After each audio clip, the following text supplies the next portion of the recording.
order for January 24th. We'll go ahead and do roll call.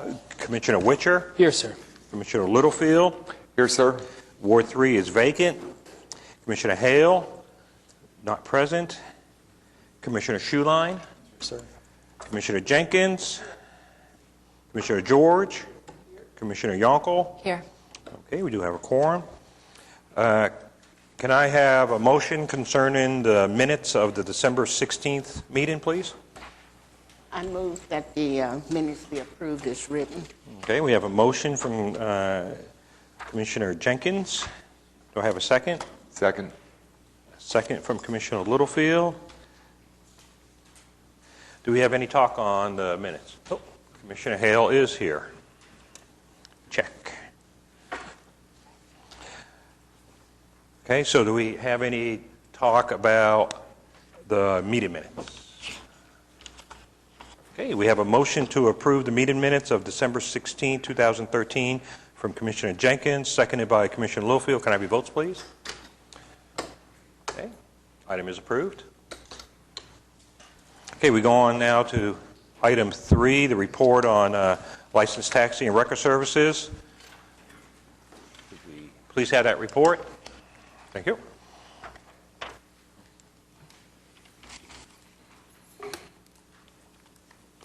Good afternoon. I'm Sergeant Dancy with the Police Department.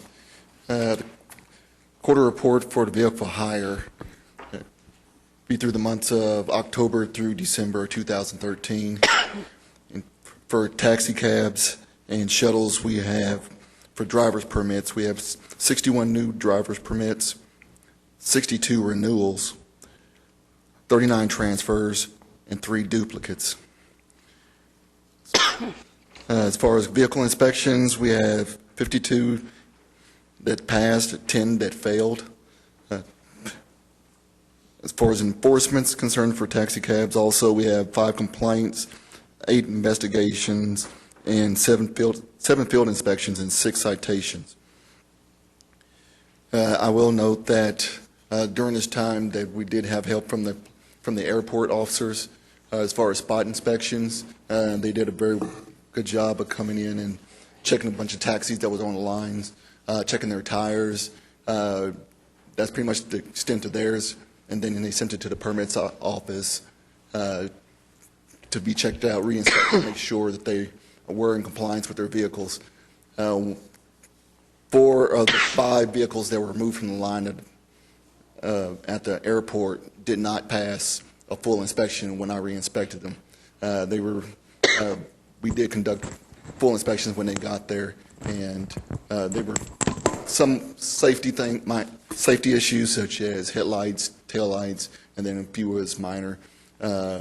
We did have one vehicle that was pretty bad off. It had one of those cloth tops that was pulling up, and the whole front bumper was bondoed all the way across, and so it was removed until it was fully back and painted. As far as limousines, we have 12 new driver's permits, 3 renewals, 1 transfer, and 1 duplicate. We had 4 inspections, vehicle inspections. We had 1 that failed, and only 1 investigation for limos. For the carriages and pedicabs, the driver's permits, we had 11 new permits, 6 renewals, 4 transfers, and 0 duplicates. For the inspections, we did have 6 pedicabs that we inspected that involved 3 new companies that kind of split off from a current company and formed their own companies from there. 1 of those failed and was re-inspected later, of course, and passed. Some of the issues that we had during this quarter, as far as complaints, was one of the companies, the rates were not posted, or we got a complaint that was not posted.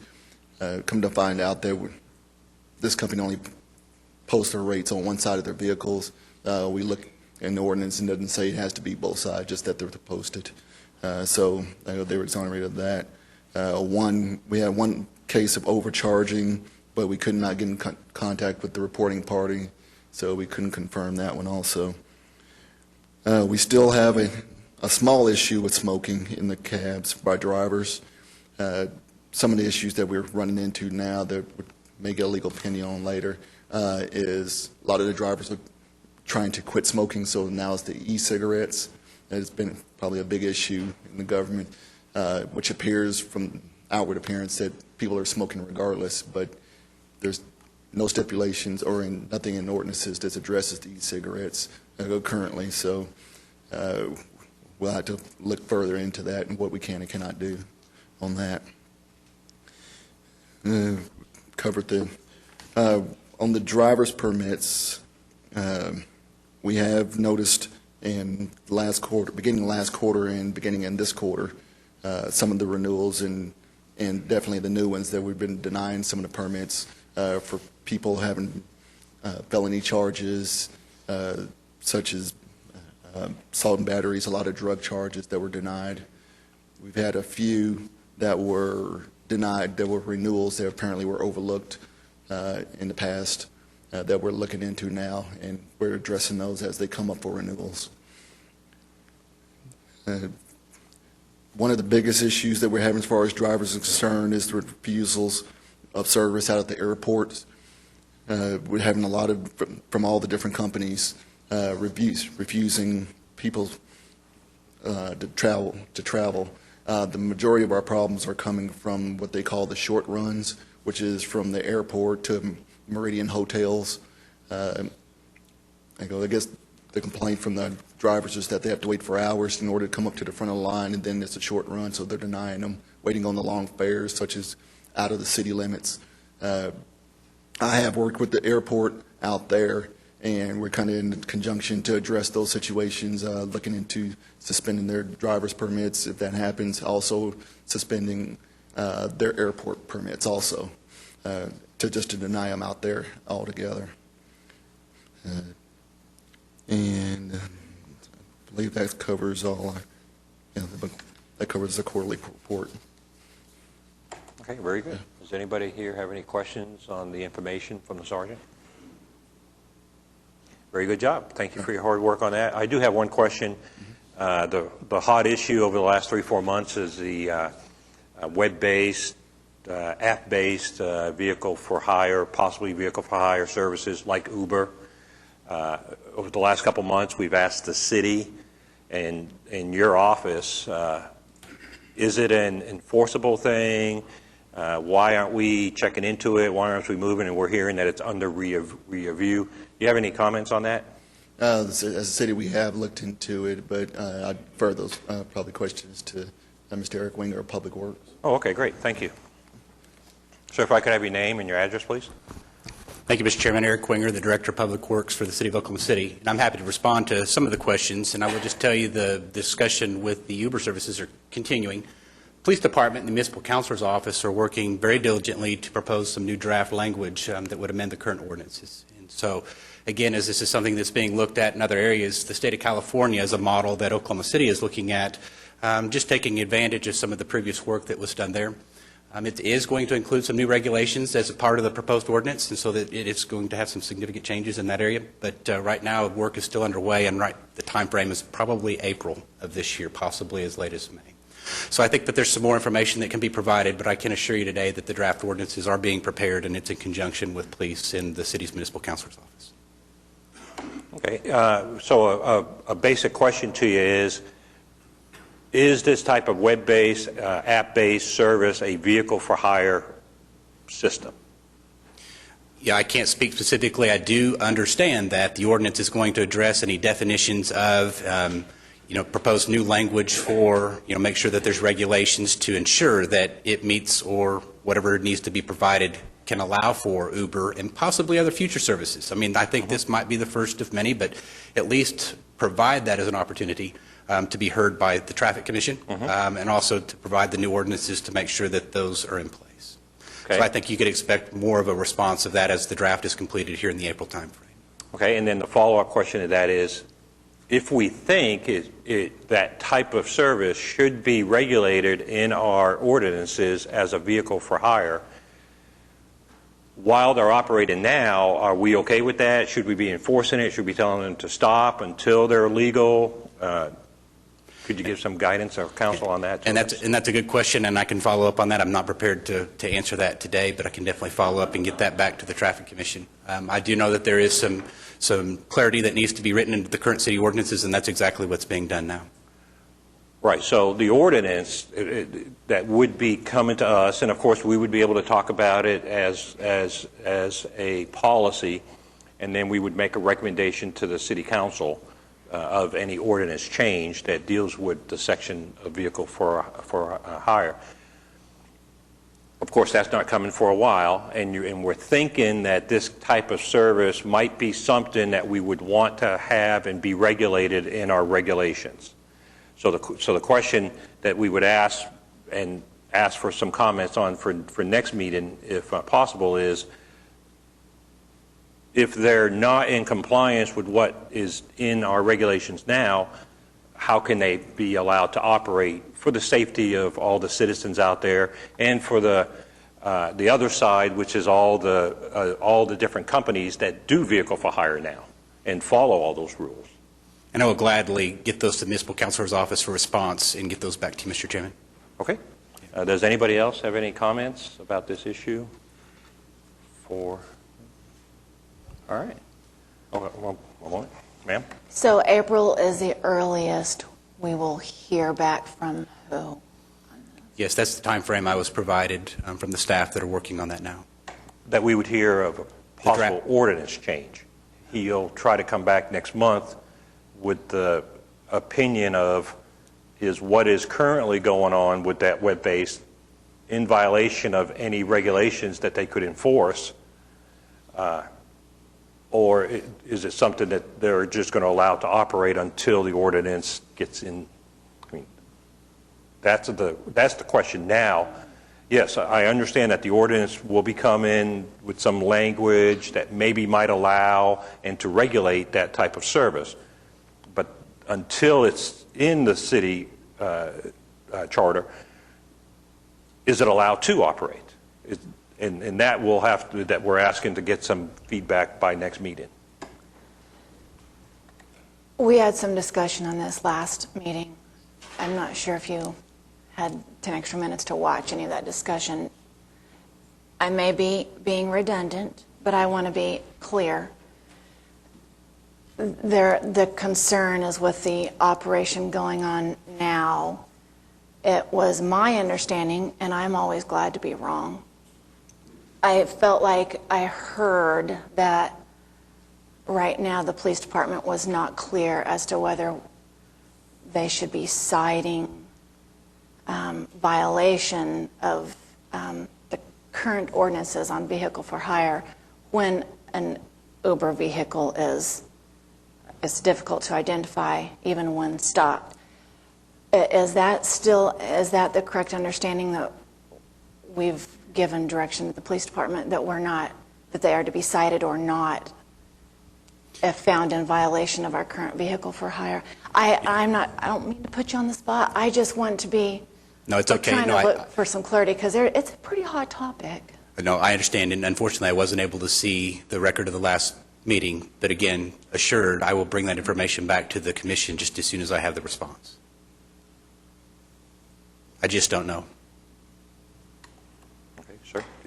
I think it's important for the Municipal Councilor's Office and others that are making decisions about this, or working on making decisions about this, to understand that they're advertising through social media. They're targeting Oklahoma City on Facebook with literally advertisements to become drivers and advertisements to engage with rides. And I didn't know if you guys were aware of that or not, so I wanted to share that. I'll make sure I get that to the staff to make sure that it's understood. Okay, any other comments on this issue? Okay, then we look forward to seeing you next month. Thank you. Okay, there's no item 4, consent docket. Item 5A, Keith Monroe, Director of Property Management for Oklahoma County, to consider request for 1, the removal of 1-hour metered parking on the west side of North Hudson Avenue from Northwest 4th Street to Dean A. McGee Avenue. 2, removal of 2-hour metered parking on the west side of North Hudson Avenue from Dean McGee Avenue to Robert S.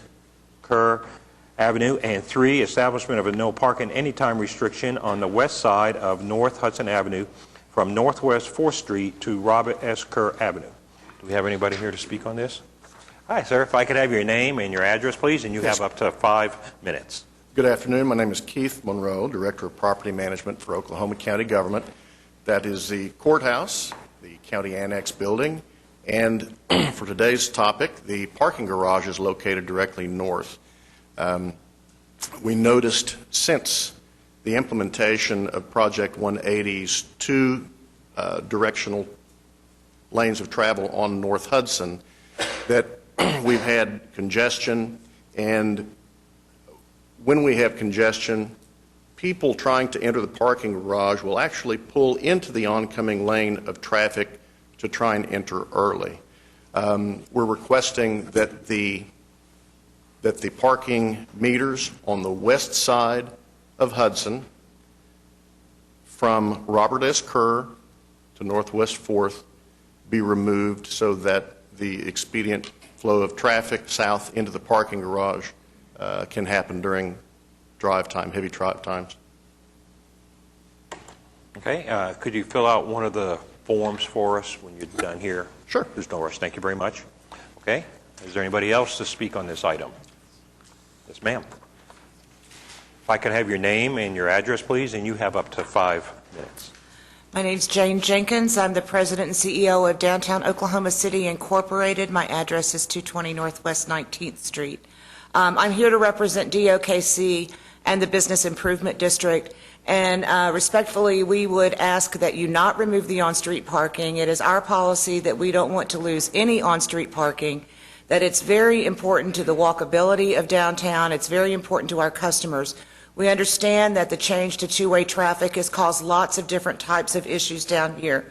The county parking garage is not necessarily the only place where we have traffic backups, and other places seem to cope well as they, work through it in the morning. And the parking places, particularly right now, are precious to us in the city, and the parking that is there along Hudson is also servicing the Art Museum and this building right now as we're constructing the new parking garage, and we have, lost some of that other parking. So I would respectfully ask the commission not to move this forward, or at least to defer it till we can do some more studies. And that's not that we're not understanding of the problem that the county has. We have employees that park in that parking structure also, but we just would like to retain all of the on-street parking. Thank you. All right. Thank you very much. Okay. Can we have staff input, please? Okay. Well, we've got all our comments before you. In the recommendations on page 3, there's one item that we've thrown out there that you might want to, that might come into play as you're considering this particular request, and that the county's intent is to alleviate traffic congestion, or is to improve the ability to get in and out of their parking facility through Hudson Avenue. There are peak times on most of the roads in the downtown area. You typically see them during the morning and the afternoon peak, the rush hour periods. One thing that you might want to consider, or could be considered in the discussion of this item, would be the opportunity to post signs that would limit when parking would be allowed on some of those streets.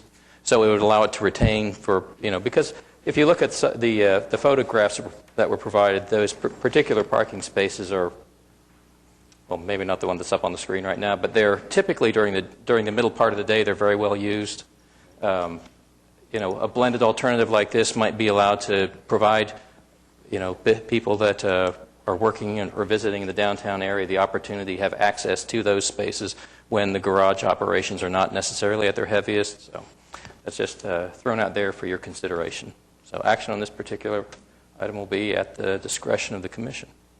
Thank you very much. Do we have a motion concerning item 5A?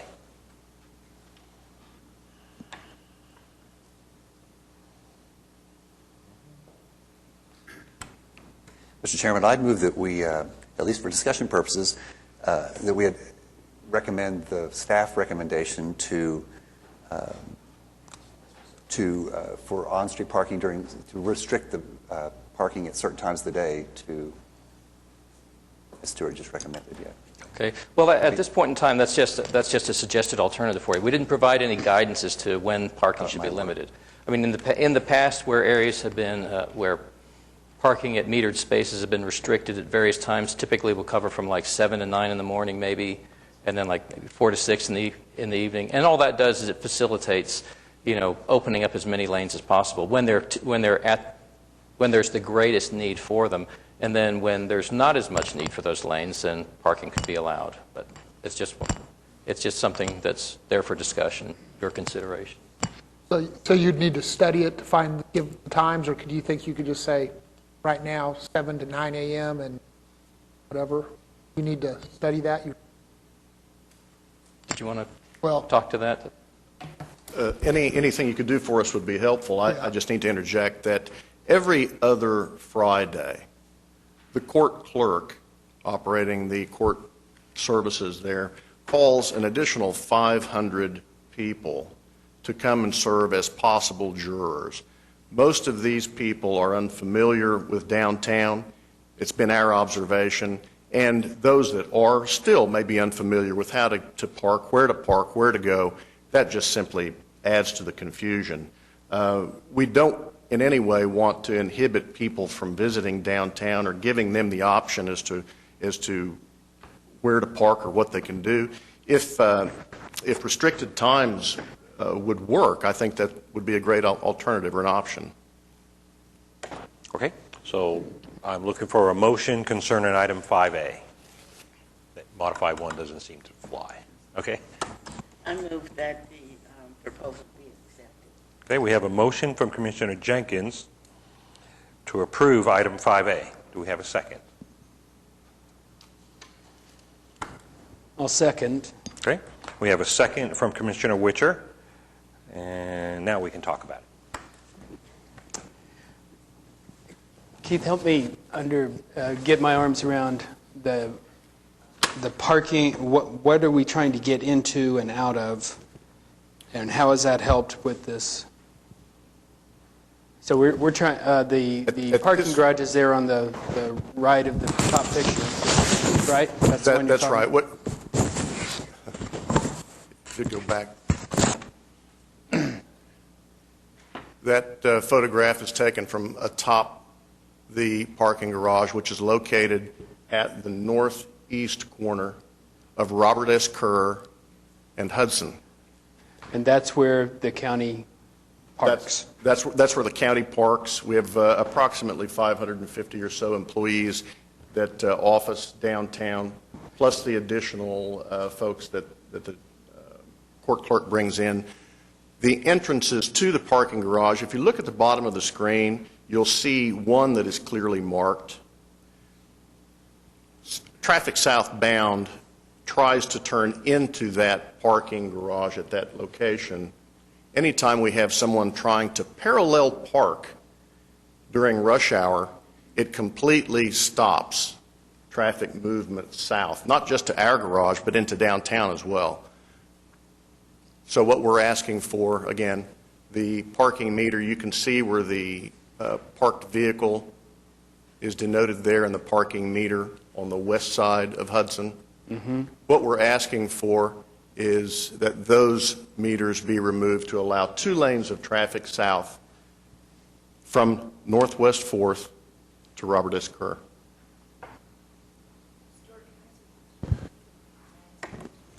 Yep, come on up. Were adjacent property owners notified of this change, proposed change? We had posted a sign on at the I believe one of the corners of Kerr and Hudson. Okay, because announcing it. But as far as direct notification goes, there's no requirement for direct notification. I didn't think there was a requirement for it, and DOKC did not become aware of it until we got the agenda to see that it was on the agenda. And that's really why I would request that you defer this motion so that we have an opportunity to visit with the other affected property owners, because while, again, I understand and respect the problem that the county has, we have people parallel parking on Harvey. We have people parallel parking on other streets downtown. Not much traffic on Robinson these days because part of it's closed. But, there's part of this is that we want to slow down traffic going through downtown. I mean, that's part of the goal of Project 180. It's part of the goal of DOKC. We don't want anyone to be late for work, late for court, or anything else, but I think that we need to look at some other alternatives and work with the existing property owners to get their input and to find out if restricted hours would work for them, if that would, ease up the traffic during the time when the garage is mostly in use. So that would be our request. Okay, thank you. Any other talk, ma'am? I guess for our police department, how easily are restricted hours like this? Is it manageable? I mean, if it were considered, how is it enforced with signage? How does this whole thing look in an alternative form? I mean, as far as the signs, Stuart would put the signs up, his people, and then we have our police technicians that go out, and, signs are very visible where they are in place for the restrictions, and my guys know, how to act appropriately depending on the hours. When someone's parked there and they stay parked into restricted times, are they towed? Most likely be issue a citation if it continues. That's a possibility, but that would be like a last resort type thing. I'm just trying to understand reality on the alternative. Sure. Well, I'd just like to throw out a basic thought of, with all the work being done with the 180 and the moving of streets and all the parking garages being done and all that, where do we want to prioritize vehicle flow in and out of the downtown area, parking in the downtown area so the local businesses can get income, thus pay taxes? So, I think when we look at this issue, we need to think of it that way of what's the priority of that road? Is the priority of that road to flow traffic in and out, or is it also to be part of the business area to ensure people can come in, do business, and get out? And I think we need to think about it that way when we look at this one issue, and also consider maybe now's not the right time to make that call.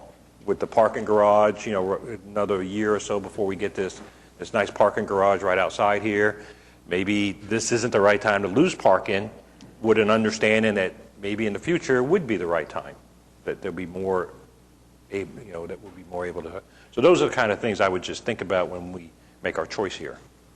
And does anybody else have any other? I agree with you, Walt. I'm wondering on the parking garage, the county, how many parking spaces are in there? The parking spaces in the south parking garage, which is a public parking garage, there are approximately 860. 860, and you have 500 employees, and you have call in 500 on Fridays. That's over 1,000 people needing to park.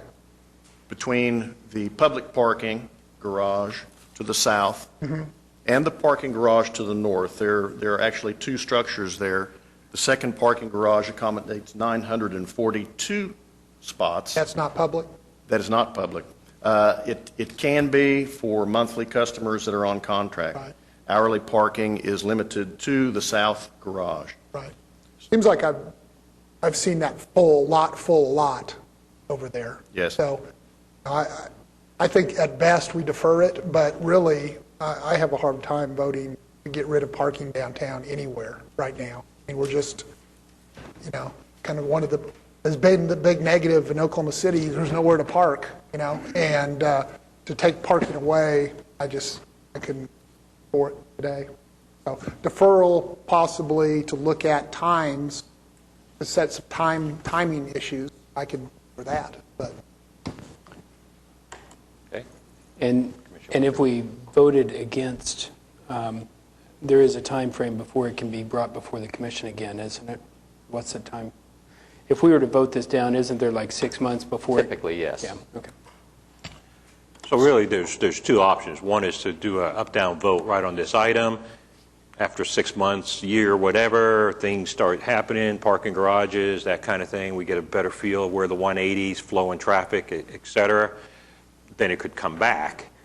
Or we could ask for a change in the motion to just defer it for a month if we wanted more staff input on traffic flow, talking to the local area businesses and that kind of thing. So we have two options on the table here.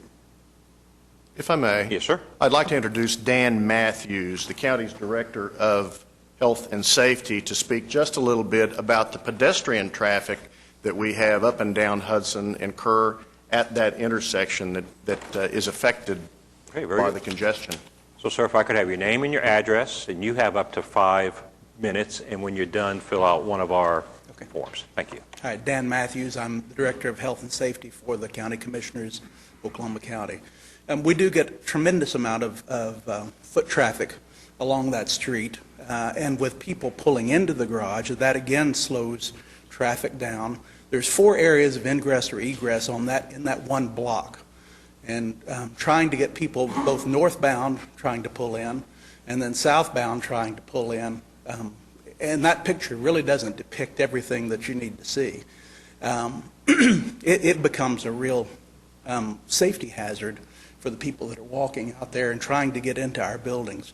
I would encourage you to come this Monday morning at 7:45 and stand out there and watch as you see people turning off of Kerr, trying to go northbound and get in the garages, people going northbound on Hudson, trying to get in, people southbound pulling into the northbound lanes, trying to get in the garages.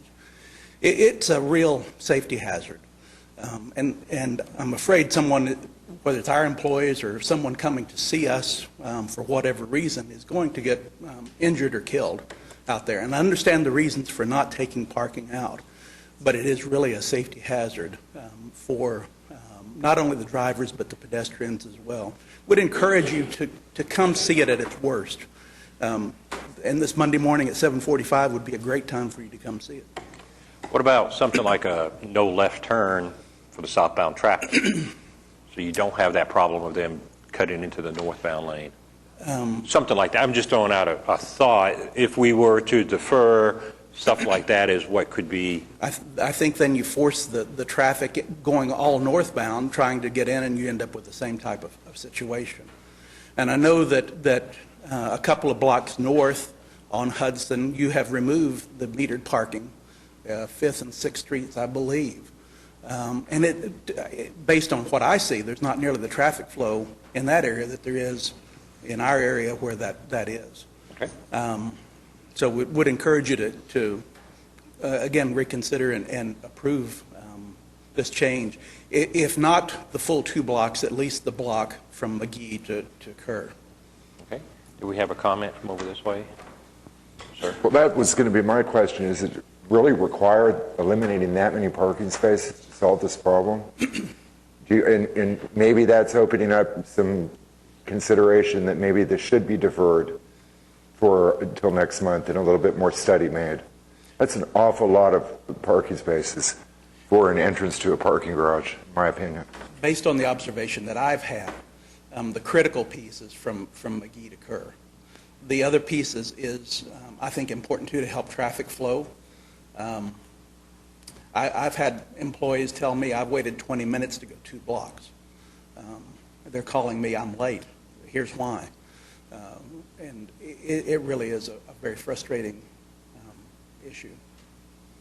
Okay, thank you very much. All right, do we have any other comments from up here on the horseshoe concerning this item? May I make one more comment? Please.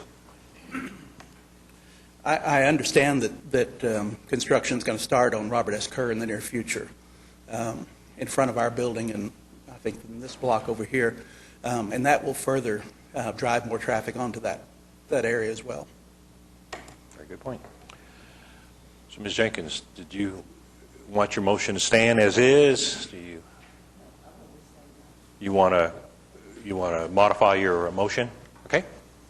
What would you like?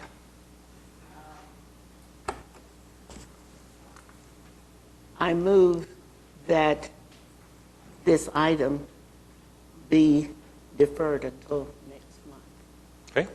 And we had a second from Commissioner Witcher. Are you okay with that? And you still want to second that motion? Yes. Okay. So, let me ask the council. Council, did I do that right? Okay, thank you. Okay, so we have a motion from Commissioner Jenkins, seconded by Commissioner Witcher, to defer item 5A to our next meeting. Can I have your votes, please? Okay, item is deferred to next meeting. Okay, item 5B, Mickey L. Clegg, Automobile Alley, Inc., to consider a request to establish 45-degree angle parking both sides of North Broadway Avenue between Northwest 5th Street and Northwest 10th Street. Do we have anybody here to speak on this? Hi, sir. Hi, I'm Mickey Clegg, 4700 Brookfield or Harrogate Drive, Norman, Oklahoma. And I'm Mickey Clegg with Automobile Alley. And first, if you would let me, there's a lot of people here in support of this, and if I could ask them to stand. Not everybody's going to speak, but I just wanted the commission to see how many people are here in support of this of that action. Okay. Thank you. Thank you. All right.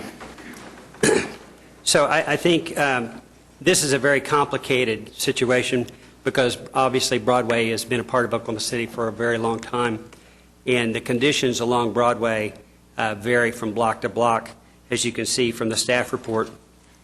Also, in our request, we submitted just a schematic of a typical street, and so that's not the plan for every block. I mean, a typical block, and so that's not the plan for the whole street, as Stuart and staff talked about. So this is just a typical. The street varies in width as you go north, and so what we're asking today is, first, we would like to have 45-degree parking on both sides wherever the width will support it.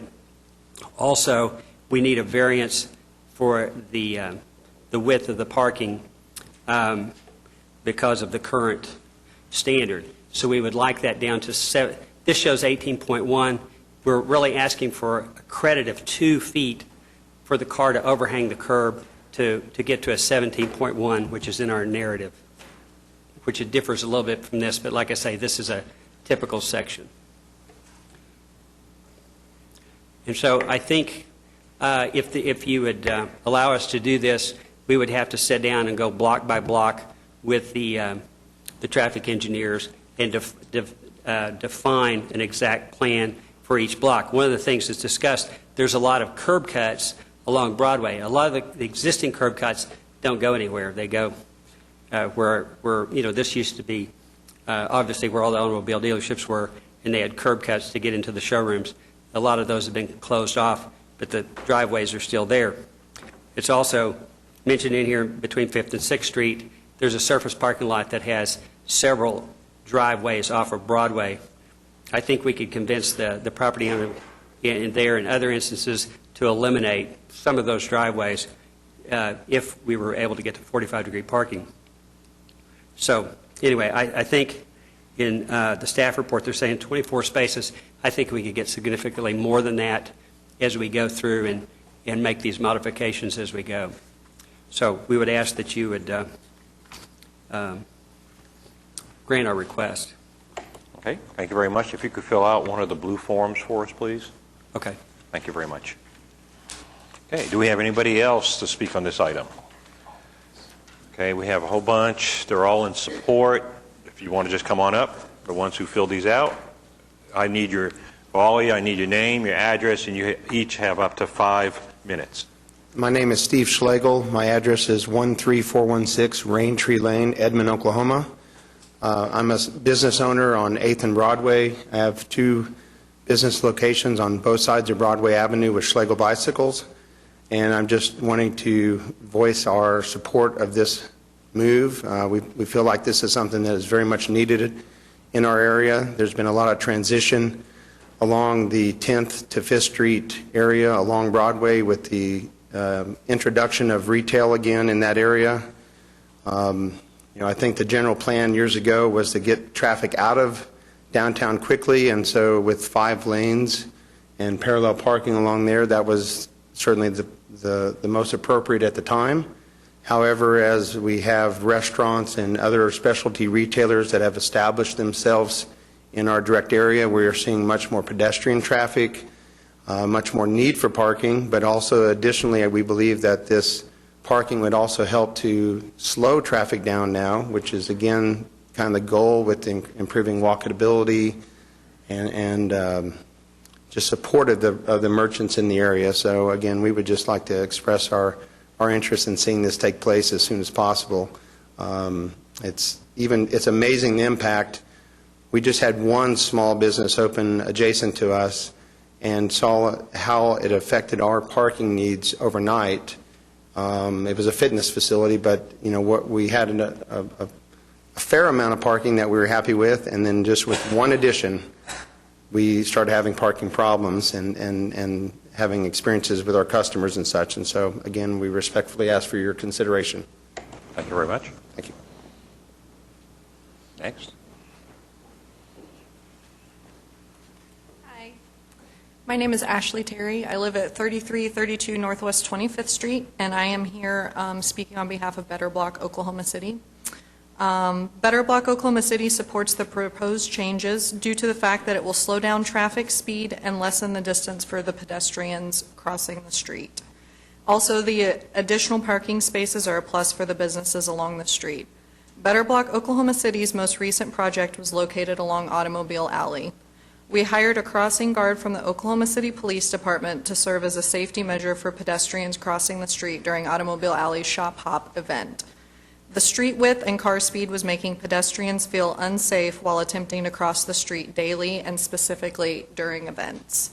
We support this plan as is and would also like to express our support for a highly visible crosswalk instead of the stamped concrete for safer pedestrian crossing across the street. Thank you. All right, thank you, ma'am.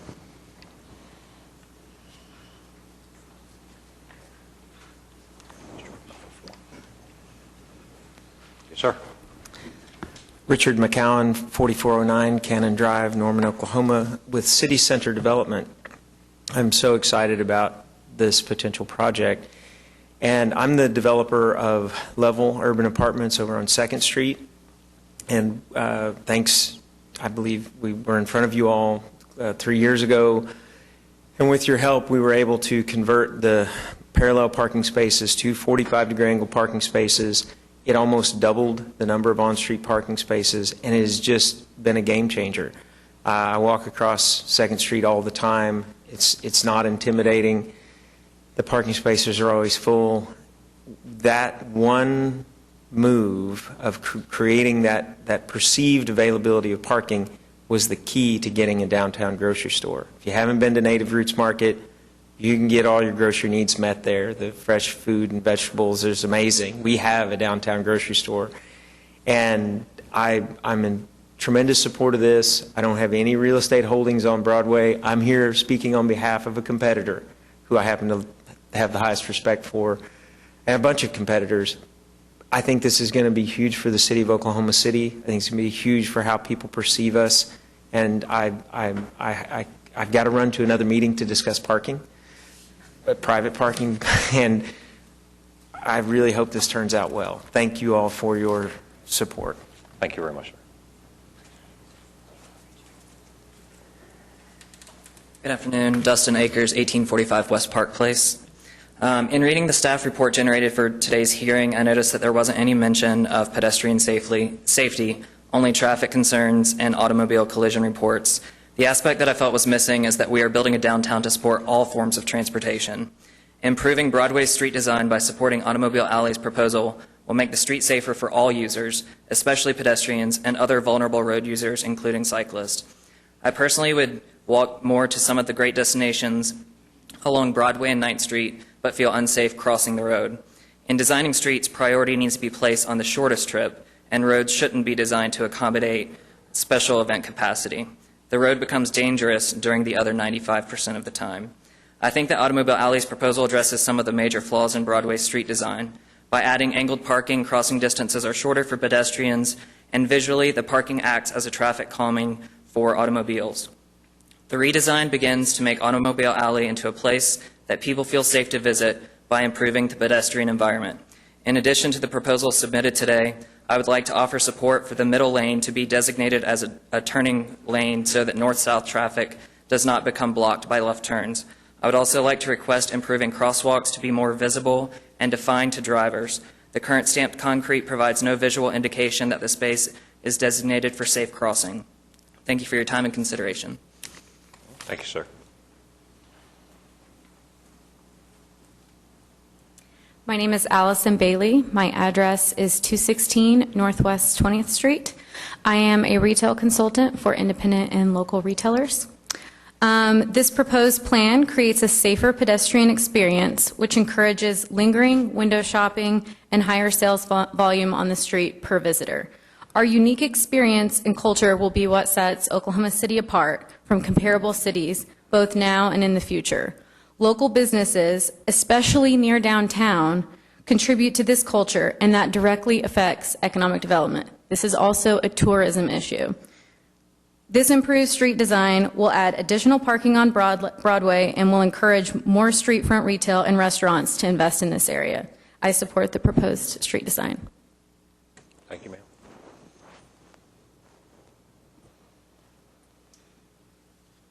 Good afternoon.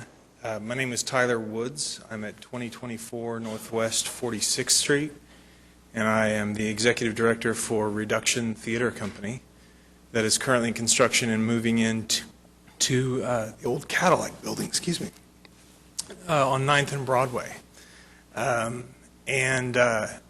We're planning an opening on February 7th of this year. So we're currently in production mode, or construction mode right now. But we have about 115-seat theater, and so we perform at night and on the weekends. And even at best, if you half that number, you got 65 cars roughly, with actors needing to park and so forth.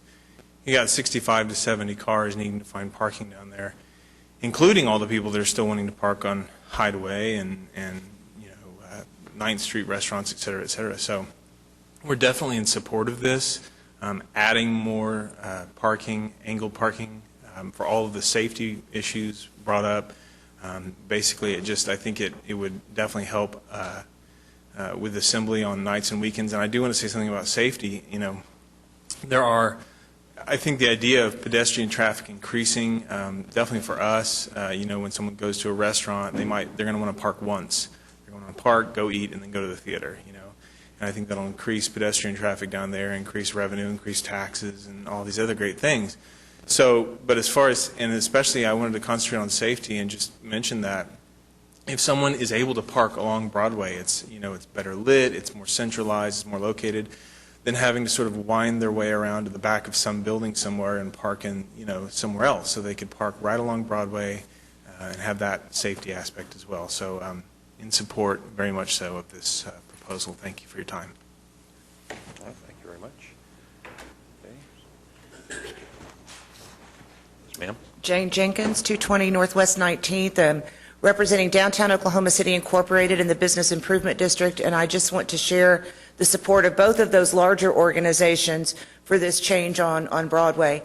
Our downtown is changing and has changed in the last 5 years, and so we must do things that accommodate those changes and be flexible and move this forward. I do think it's necessary to put some traffic calming on Broadway, but now due to Project 180 and two-way traffic on all of the streets, there are north-south alternatives to get to and from downtown, to the north. Even Oklahoma Avenue to the east of Broadway is two-way, at least until, 10th Street, where this would be. So we do have alternatives for people that don't want to go only on Broadway, and I believe that this will really further result in positive changes for business, particularly retail, on what is our primary retail street in downtown.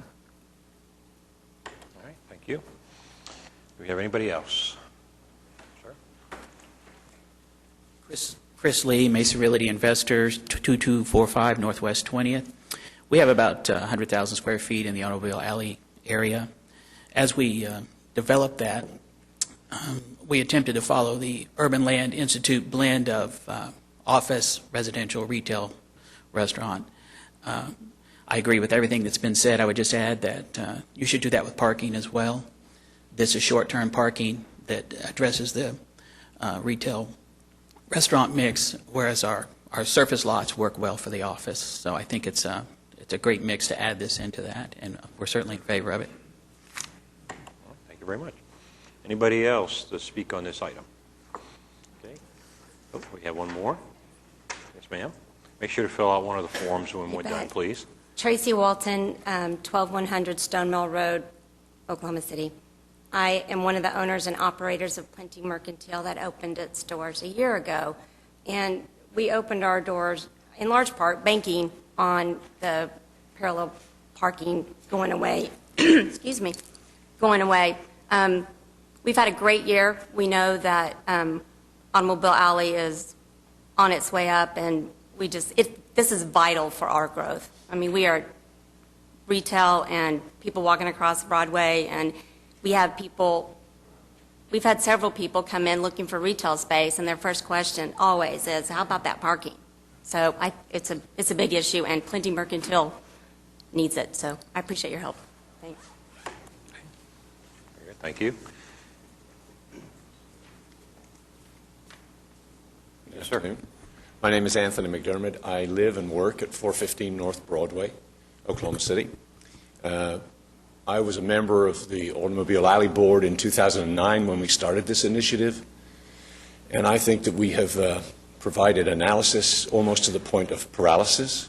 But this represents a part of a much more comprehensive parking plan for Automobile Alley, and I would just like to ask you to consider that we have invested a tremendous amount of effort in providing analysis to Stuart and his staff, and that this is part of a much broader initiative to provide enhanced parking to the entire area. And I echo everything that's been said, and I would also like to reinforce the idea that this is a changing neighborhood, and this is a changing city, and several of the people that have spoken here today are much younger than I am. And I would take that as a point of encouragement that good things are happening in this neighborhood, and this can do nothing but help. Thank you. Sir, if we can have you fill out one of the, sir, excuse me, if you could fill out one of the forms for us, no problem. Anybody else? Yes, sir. If I could. Of course. Clarify a couple of points, and I'll hand in my sheet here. At first I introduced, I'm representing Automobile Alley, but also it's significant to point out that I'm also here representing Midtown Renaissance. We are obviously known for most of our Midtown stuff, but we own a significant amount of property on Broadway. We own the northeast corner, the northwest corner of 10th and Broadway. We also own the Marion Hotel, which is just off of Broadway. We're currently constructing, and like Anthony says, part of an overall parking plan. We're constructing a parking garage just behind the northwest corner of 10th and Broadway. It'll be 285 spaces. And also I'd like to point out that as a follow-on to this, at a later date, we would like to come back and request 45-degree parking on the side streets that come off of Broadway. And again, it's a very complicated situation. Every street has a different, a lot of them have different widths, they have different conditions, and so we thought we would break it down into two separate items to try to get it down to bite-sized pieces. So this is our first proposal, but we will come back with another one. And so it is a comprehensive plan. Broadway has some of the largest storefronts in Oklahoma City, downtown Oklahoma City, because, at one time it was the automobile showrooms. And so we need to provide that parking in proportion, more parking in proportion to the storefront and the depths of those retail spaces. So if anyone has any questions, I'd be glad to answer. Right. And also Randy Talbert, our traffic engineer that we've hired to help us with this, is here today to answer any questions. All right, thank you very much. Anybody else have comments? Okay, can we have staff input, please? All right, well, just purely for the benefit of those who may not have had the opportunity to read the staff report, I think I'm just going to delve in the section marked recommendation. You've seen that on the first few pages of the report, there's quite a bit of analysis talking about what's being proposed and how things will change. To accommodate the requested angle parking, reconfiguring North Broadway Avenue by removing one northbound through traffic lane and all left turn lanes between Northwest 6th and 9th Street is necessary. In order to maintain an acceptable level of service at the intersection of Broadway and 10th Street, all left turn and through traffic lanes are being retained. Based on a preliminary angle parking layout, the number and spacing of active driveways on the east side of Broadway between 5th and 6th Street precludes the use of angle parking on that block. Therefore, the block between 5th and 6th Street's not suitable for parking purposes. I guess in order to make this possible, the intent would be to use that particular block to start realigning the lanes and reconfiguring them so that we could have 2 southbound lanes and 1 northbound lane starting at 6th Street and continuing up to as close as we can get to 10th Street as possible. Let's see. By reconfiguring Broadway Avenue for 45-degree angle parking where possible from Northwest 6th to Northwest 10th, it is estimated that we may be able to increase on-street parking by as many as 24 spaces. Computed delay experienced at the intersection of Broadway and 10th Street, which was discussed earlier in the report, was based on providing the maximum number of angled parking spaces on Broadway Avenue between 10th and 9th, while retaining all the turn lanes at the 10th Street intersection. Under this application, no changes to the current time usage restrictions were requested, nor were any spaces requested to be set aside for the use of the physically disabled. Staff notes that the future for this type of parking configuration on Broadway may be dictated in part by the final alignment selected for the MAPS 3 streetcar route. Staff further notes that with a reduction of North Broadway Avenue from 4 lanes to 3, maintenance of two-way traffic during public events may not be possible without the closure of all parking spaces within the affected area in order to maintain two-way traffic.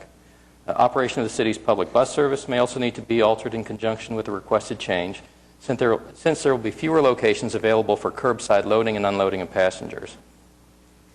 The reduction in the number of through traffic lanes and the absence of loading zones along Broadway Avenue may also necessitate a change in the way commercial and package delivery companies service the businesses in this area. So action on this matter will be at the discretion of the Commission. All right, thank you. Do we have a motion concerning item 5B? Mr. Chairman, I move that we accept Mr. Clegg's recommendation as proposed. Okay, we have a motion to approve item 5B from Commissioner Schuline. Second. And we have a second by Commissioner George. And do we have any discussion on this item? No? I did want to just ask Stuart about his point that Northwest 5th and Northwest 6th would not be available. And Mr. Clegg pointed out that perhaps he could get some of those curb cuts closed by if the property owner was agreeable. Would that change your position on this? Well, what something like that would do is it would, rather than using that particular block for the transition, because as you transition from a 4-lane road, in this particular case, to a 3-lane road, you have to, at some point in time, one of the existing through traffic lanes in the northbound direction will be forced into a right turn only. So all we'd be doing is then we would be using a block further to the south for transitional purposes. It's also all predicated on whether or not the property owners over there is agreeable. And of course, the property owner at that particular location operates a paid surface parking lot. So, I can't speak to what would happen on something like that. And that's why this item is written such that angle parking will be facilitated wherever possible, where it can be fit in. Because there are things that will affect this. There's we've got to maintain. There are certain setbacks. We'll be using the same model as far as parking space setbacks from existing driveways and streets that were followed in the Project 180 under the guidelines that were followed for that particular job. And so there'll be, we will put in as many spaces will be fit in as is possible based on, the turning radius needs for vehicles to get through these intersections and for, the ability to access existing parking lot driveways. So it's a challenge. I mean, it's fairly tight, and like I said, the bus service may have to rethink where some of their stops will be located. And there's pictures in your staff report showing commercial deliveries taking place on Broadway right now, and those typically will utilize parallel parking spaces where available, or sometimes they'll just use a through traffic lane. So if Broadway's narrowed to just a single lane in the northbound direction, obviously deliveries probably won't occur on the east side of the road. They'll have to turn around, use a side street, or they'll just be utilizing one of the southbound lanes and just crossing the road to make their deliveries. So it's not, when you consider something like this, it's not as simple as cause and effect. It's usually cause and effect, and effect and effect and effect. So. Okay. Commissioner. I guess I have a question for you, Stuart, on the variant. Is there a variance needed for to reduce the parking depth from 18 to 17 feet? At this point in time, well, the only standards that we have are covered in Chapter 59 of the Municipal Code, and that's zoning regulations. And the parking, the space size established for that are for off-street parking. But we use that as the guide for basically all forms of parking. The request that's presented is just to consider whether or not 45-degree angle parking can be established on Broadway between 5th and 10th Street. So there's no variance that's listed in the agenda for you to take action on.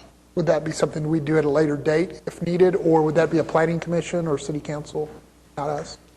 I think there's a lot of details to be worked through on this yet. Like I said, at this point in time, if you look at at the code citation, what's required at this point in time is if the commission approves this particular item, then it goes on to the city council for their consideration, because on-street angle parking is established by ordinance. So at this point in time, this is just the first step in the public hearing process.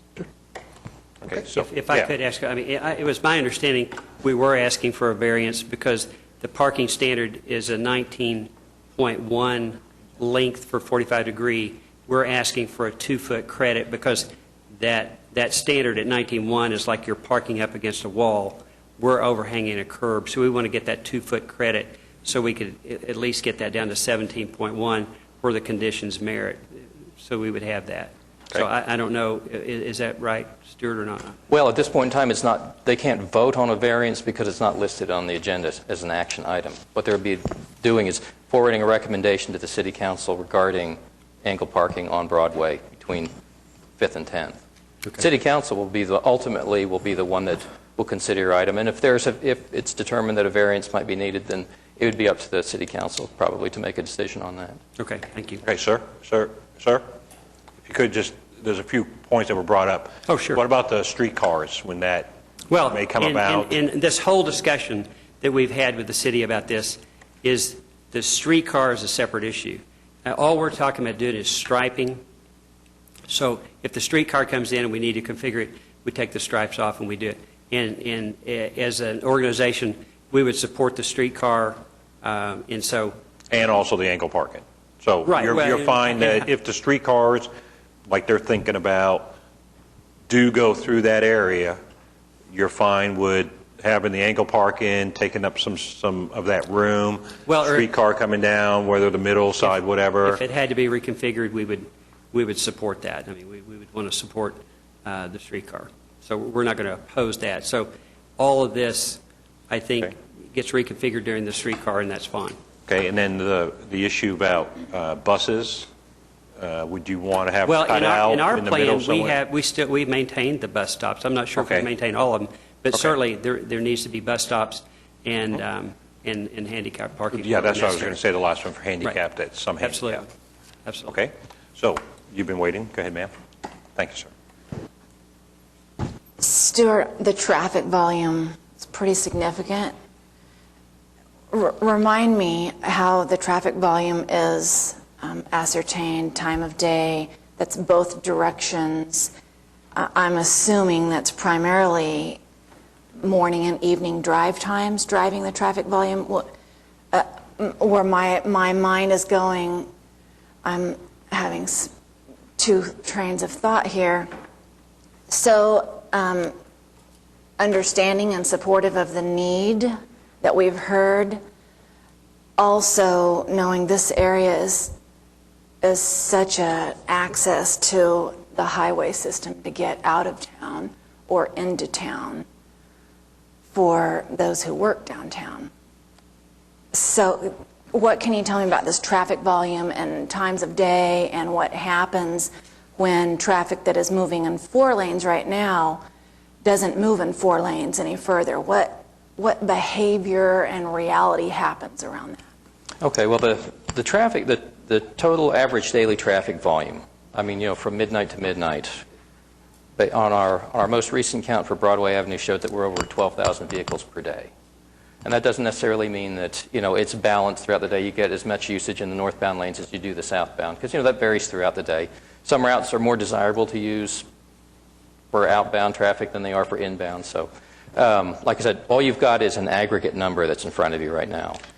With respect to, like access. When we did some preliminary modeling using Synchro and SimTraffic to look at this, one of the things that came to light was if there were modifications made, if angle parking was allowed all the way up to 10th Street, and whereby we had to eliminate 2 through lanes of traffic and the left turn lane traffic in the northbound direction at 10th Street, the level of service at that intersection just plummeted. I mean, it went to delays that would be basically unacceptable, wholly unacceptable. And so for that reason, this particular, in order to put angle parking on this street, we'd have to probably use most of the block between 9th and 10th as a transition to go back from one northbound lane of traffic on Broadway to widen it back out to 2 lanes and then recover that northbound left turn lane. Because otherwise, without those turn lanes, especially at the signalized intersections, the delays kind of become unmanageable because you can't accommodate turns. Okay, do we have any other comments? Yes, sir. I'm sorry. If there's reconfiguration of curb and then the cost of striping, is that the city's cost? Well, with this particular application, there's no reconfiguration of curb. And Okay, since you mentioned the that, additional curb cuts that go to nowhere. I was about to say, if a driveway is unused, it doesn't need to be removed in order to mark a parking space at it. If a driveway is active, obviously we wouldn't mark any parking spaces at it. And since you mentioned reconfiguration of curbs, without any reconfiguration of the intersections, the crossing distances for pedestrian to get across Broadway remain the same. So as far as pedestrian crossing conditions, they go unchanged by this application. Okay. I mean, the number of active traffic lanes you'll cross will be fewer because, I mean, you'll go from right now there's 2 in each of the north and southbound direction plus pretty much a 2-way left turn lane in the center. So you'd be rather than crossing 5 lanes, 5 active lanes, you'd be crossing 3. Sorry but an unused curb cut, a curb cut is for a driveway. For a driveway, but it's kind of becomes part of the. Can another user come in later and say, "That's my driveway, and I want to start using it again"? Right. Well, in several of the areas where we looked at, the possibility of recovering some spaces or recouping them for angle parking purposes, some of those driveways, the doors that either the surface parking lots that they used to provide access to, or maybe the vehicle service doors have been enclosed. They're now just pedestrian-type doors. And the only thing that wasn't done when those buildings were remodeled was the driveway approaches weren't removed. Okay, so you don't see any other kind of unintended complications later because we start striping parking lots in front of these currently unused. No, there shouldn't, because actually in some of the places there's parallel spaces that are marked in front of them right now. Yes, sir. Just a couple of questions, and I appreciate everyone coming down to give us your opinion today. It looks like currently, from January to December of last year, we had 18 accidents along this corridor. Is that correct? Yes, that'd be correct. Okay, so what impact would this have going from parallel to angle parking as far as cutting down your sight line as far as pulling onto Broadway?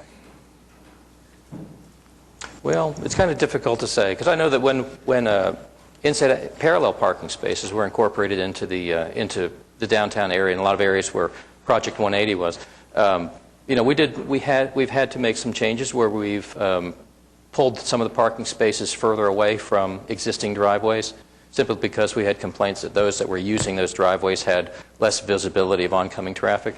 You've probably experienced something similar to that at some of the existing parking lots where people have to get in and out. Of course, rather than looking around a vehicle that's parked parallel to the curb, which presents, a much narrower view obstruction, you'd be looking at kind of an angled version of it. So you'd probably have to pull beyond, partway as close to the edge of the road as possible to try and see around parked vehicles. I mean, anytime there's vehicles parked on a street, even with whether it's in a downtown environment or a neighborhood environment, they just present a special challenge, and you just have to drive accordingly to try and get around it. Now, it may be a little bit more challenging here because when you have a 12,000 vehicle per day count on a road, that's typically substantially higher than what you'd ordinarily encounter in a residential environment. Okay, so that 18, with the increase of hazard of blocking a view, could go up quite a bit. Possibly. Possibly, right. Okay. My only other question would be the streetcar. I mean, if we do approve this today, are we going to be turning around, if the city does go with a streetcar down Broadway, and turning around and going back either to parallel or completely removing the parking? I mean, is that a possibility due to just the size of the street? Yes, sir. Did you want to jump up? If you'd like to help us on that. Again, my name's Eric Quare. I'm the Director of Public Works, and I think maybe I can offer some insight on a couple of the questions. Regarding MAPS 3 and the streetcar, realize that there was a study done, as was mentioned earlier, on the traffic well before this has come to you today, and one of the recommendations for the 2 southbound and 1 northbound lane was to accommodate the future streetcar. So I would tell you that's been taken into account as a part of the overall design. Now, there are some changes underway with the streetcars. Continued discussions take place about the route. But what I would tell you, and just to reinforce the possible decision today, is that we are talking about paint. It is something that can actually be taken back up. Very limited street reconfiguration changes with the curbing. Will there be some driveways that might be filled in? Perhaps. But we're not looking to adjust the curb lines like we did in 180 and a complete reconfiguration of Broadway. So we're using existing geometry. We would basically take the existing stripes up, place them accordingly once the designs are detailed, and that would include the things that you've had concerns about today: bus stops, fire hydrants, other things that just need to take place along the corridor. But again, with the overall goal to maximize and be able to accommodate the request of the community in the area. I do suspect there are probably going to be some changes with the streetcar in the time that it comes, but I think that Broadway is just one of those sections of the streetcar route that's going to have to be adjusted. We'll have to look at each of the links downtown.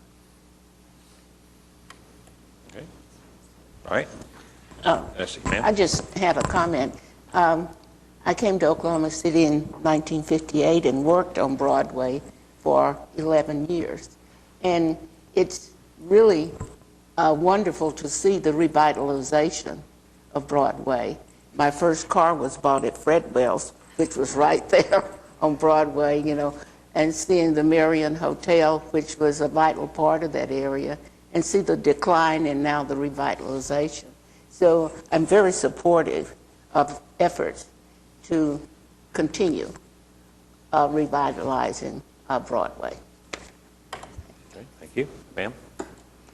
I was glad to hear that this request is part of a larger plan and that additional spaces on roads connecting into Broadway would be coming before the commission as well. And I don't have the 180 plan memorized, so I'm unfamiliar on how much additional parking is planned, parking garages. Can someone enlighten me a little? I personally have concern about reducing traffic flow out of downtown. I apologize.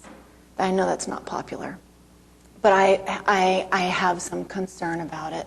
So I'm just wanting to have a quick 101 and education on what else is potentially being done to help service these important needs, and I do believe they're very important.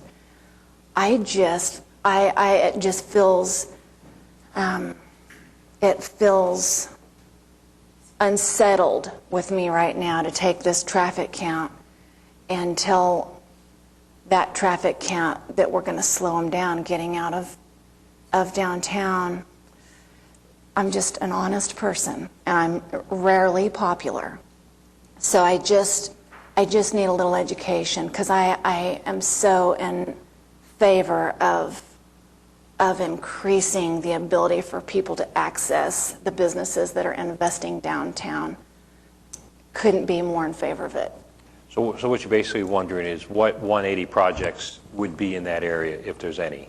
Is there something else out there in the works that is going to address the very important need for parking? I couldn't agree more. I lived on 13th in the loft apartments for a long time. I have done downtown, love it. I'm thinking of other people who are not here who have to use Broadway. Okay. So is there somebody that could maybe answer that question from the city first? Let's see if there's anybody from the city that would be able to just talk in general about 180. Is it coming out that far? Is 180 more downtown? Sir? You know, the work underway on Project 180, I think many may have seen, has restarted. It started again last year. It's about a 2-month process as we finish out that work. Now, specific to work on Broadway, there's no additional enhancements of the actual Broadway work, but you do see quite a bit of work to the west of Broadway on a number of sections of road, including Robinson, which is under construction now. So there are portions of that that will close. The difference in 180 this time around, as we're looking at future phases, is that we're doing shorter blocks and taking less time to get through critical sections of downtown. So what might have been closed on previous phases that took maybe a year or longer is now reduced to a matter of months. I think some other things that have helped 180 in some of the construction obstructions that occur is the fact that all the downtown streets now have been converted to two-way. That was a huge effort that the city took on just a couple of years ago. Had we still had the one-way condition, I would think I might share some concerns, but with two-way opportunities downtown, there's really a variety of network and route that allow detours to happen. There's a lot of events that are on Broadway, as we have seen at City Council, that are being presented, whether it be parades or other hosted events, and so we're starting to see a lot of activity. I think when those occur, we're seeing natural detours occur by the driving public and some things like that. But I would just suggest that as we continue to grow as a city and the change of downtown, we're just seeing other streets now starting to get utilized a lot more than perhaps they once did. And I think we would back up some of the comments that might have been shared earlier, that there are a lot of north-south routes, there are a lot of east-west routes in addition to just Broadway, to make sure that we've got that thoroughfare. Okay. And so I think that the general thought here is this area has now grown back up again and is now becoming part of the downtown area. Sure, it's outside of downtown a little bit, but now it seems like the downtown area is just growing a bit, so to leave downtown may start on 10th Street compared to where it now leaves downtown and flows through that area. So I think what we're looking at here is just a growth of the economic area that the downtown brings, which means slower traffic, which means those kind of things, to get that involvement. Okay, so any other comments? Did you have something? And I think to answer your question, you were asking about parking changes in the downtown area. I believe there's a garage that's now under construction near the intersection of 10th and Broadway right now. And I think Mr. Clyde could probably provide additional details on it. Okay, so any other comments? Yes, sir. Isn't access to I-235 somewhere around 4th and Broadway? 5th. So in this range is from 5th to 10th? So I think that might make a difference for people, completely just trying to get out of town altogether. I think it's a brilliant plan. That is a very, very wide street, and it's become a commercial district in and of itself. It's on both sides of the street where people are going to want to cross back and forth from one side to the other. I think 5 lanes of traffic to ask a pedestrian to do that is unthoughtful, and I don't see any reason why this shouldn't get a go. Okay. Any other final comments from up here on the horseshoe? Okay, we have a motion from Commissioner Schuline to approve item 5B, seconded by Commissioner George. Can I have your votes, please? All right, item is approved. Okay, item 5C, Clyde C. Cook, to consider a request for all-way stop control at the intersection of North Highland Drive and Northeast 15th Street. Do we have anybody here to speak on item 5C? Okay, we'll wait just a second.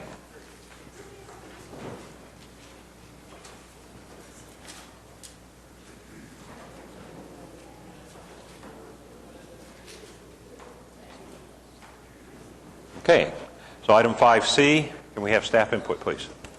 All right, you've got our comments before you. At this particular location, it doesn't meet any of the established warrants for considering the use of all-way stop control in a situation like this, simply because there's no collision history, the traffic volumes aren't there. It doesn't have any mitigating circumstances like limited sight distance. Based on our observation, since this is currently an uncontrolled intersection, if anything, the use of yield control on North Highland Drive at 15th Street would be a more appropriate form of traffic control for the area. But So actions at your discretion. Okay, thank you very much. Do we have a motion concerning item 5C? I move that the request be denied. We have a motion from Commissioner Jenkins to disapprove item 5C. Second. And we have a second from Commissioner Hale. Do we have any discussion on this item? Just to make it clear, you can put up the yield sign on your own, correct? You don't need us to do that. That's Right, that could be an administrative function entirely. So, yeah, we don't have to vote on a yield sign. He can just put up a yield sign on his own. You have some comment, ma'am? Is there someone here to take questions? No. Okay, any other talk on item 5C? Ma'am? It's denied on its face is the motion. My basis for making the motion to deny is that this is a least traveled street.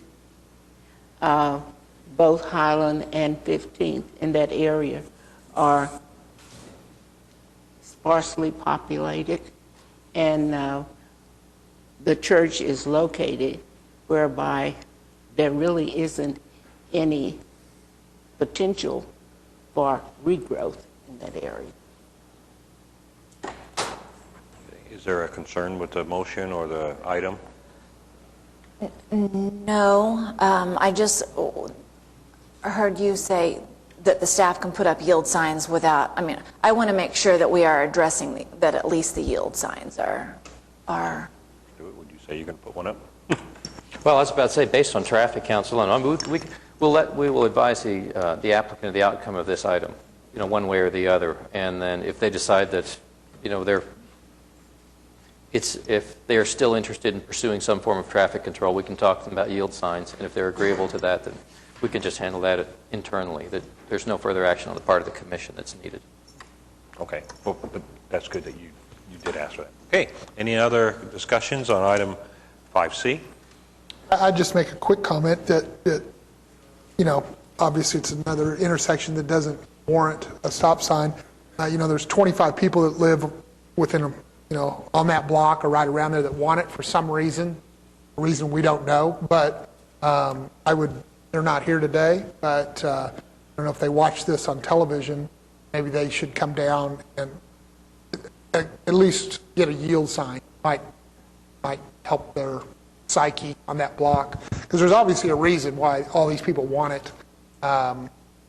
Whether there's a kid in the neighborhood that drives too fast, or there's something going on there that would cause them to come down. But I will vote to not approve it myself today, just because it is just such a strange spot for one, and not knowing why they want it. But I would encourage them to come down and talk with staff about a yield sign. Okay, any other discussion on 5C? Okay, we have a motion from Commissioner Jenkins, seconded by Commissioner Hale, to disapprove item 5C. Can I have your votes, please? Okay, item is disapproved. Okay, item 5D, Isaac Farnsworth, Facility Manager, Kimray Inc., to consider requests for the addition of stop signs on Northwest 44th Street at North Cooper Avenue in order to establish all-way stop control. Sir, can I have your name, your address, and do we have a form on him? All right, make sure to fill out a blue form, please. Isaac Farnsworth, 805 South 12th, Kingfisher, Oklahoma, representing Kimray. And our interests in this issue are really quite simple. We acquired a facility that we opened in May of last year on the northeast corner of that intersection. We also operate a number of facilities to the south of 44th at that location. About 65 employees work in that building, and thusly we end up with a lot of pedestrian traffic back and forth across that intersection. So while I realized the staff recommendation was to disapprove based on vehicular studies and reasons, I don't think that fully takes into account the full scope of the issue, being that we have so many employees that travel back and forth all day long doing their jobs. So really our concern is for their safety, and we believe that all-way stop control would provide a better measure of safety for them during the course of doing their job, and that's why we have requested this. Thank you very much. Anybody else to speak on this item? Okay, can we have staff input, please? Okay. Well, you've seen we ran our warrants relative to the consideration of the use of all-way stop control at this particular intersection. It doesn't currently satisfy any of our volume warrants. As he'd mentioned, in this particular area, I believe Kimray pretty much owns and operates all the facilities in and around the intersection. It's not anything that connects to much of the outside world because you've got, just a little bit to the west, you've got I-235, and this is kind of an within an industrial area bordered by 235 on the west and Santa Fe on the east. Action on this item would just be at the discretion of the commission. Okay, do we have a motion concerning item 5D?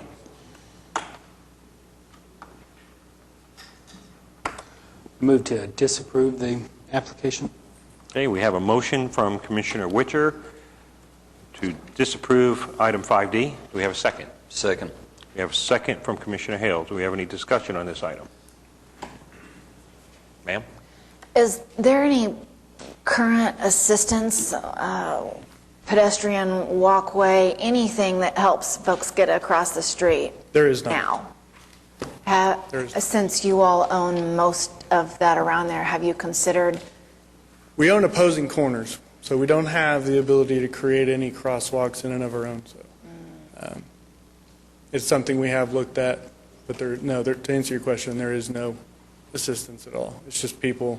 Well, I would like to think we could depend on the logic and reason of both driver and pedestrian to safely negotiate that, intertwined area where both of those people meet.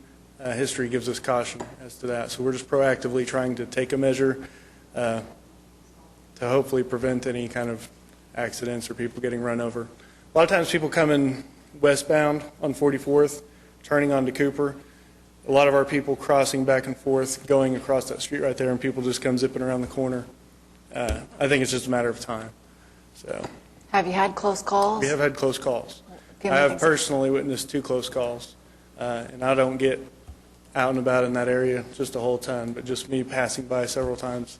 I have seen a couple of drivers texting while they're coming onto the property and nearly hit people. So there's been already close calls just since May.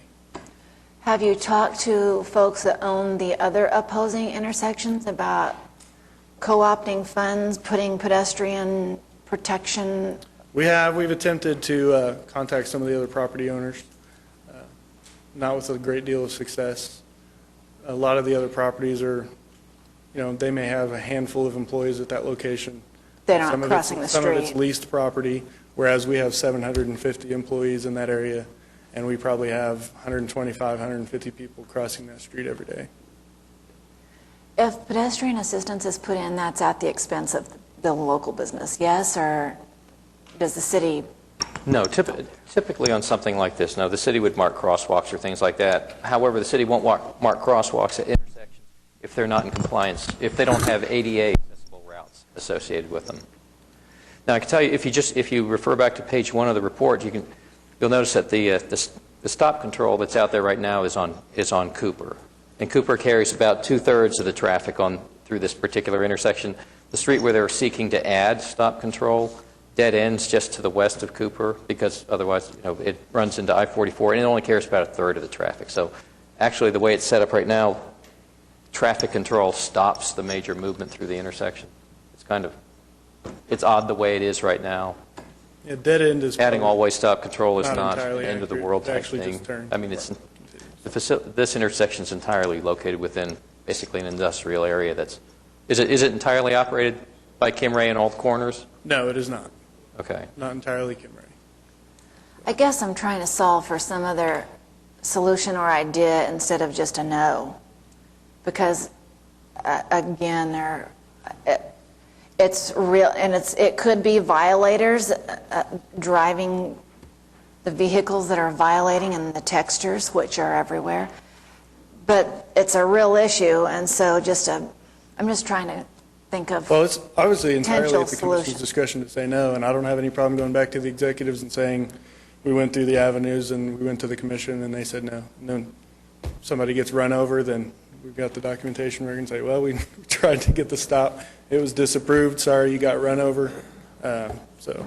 Well, I have observed. We will continue to seek other avenues to safeguard the well-being of our employees, obviously. It's very important to us. I think this would be the single best measure that would get us down that road.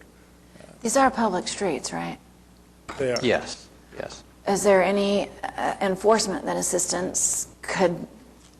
could assist them for a limited time? Anything we could do there? I mean, if it's people blowing stop signs, that's... Well, sure. I mean, that happens too. Or I'm just trying to solve for some solution. This would fall within Spring Lake's boundaries. I could get with that division commander and see if we can get some increased enforcement over there. So. Okay.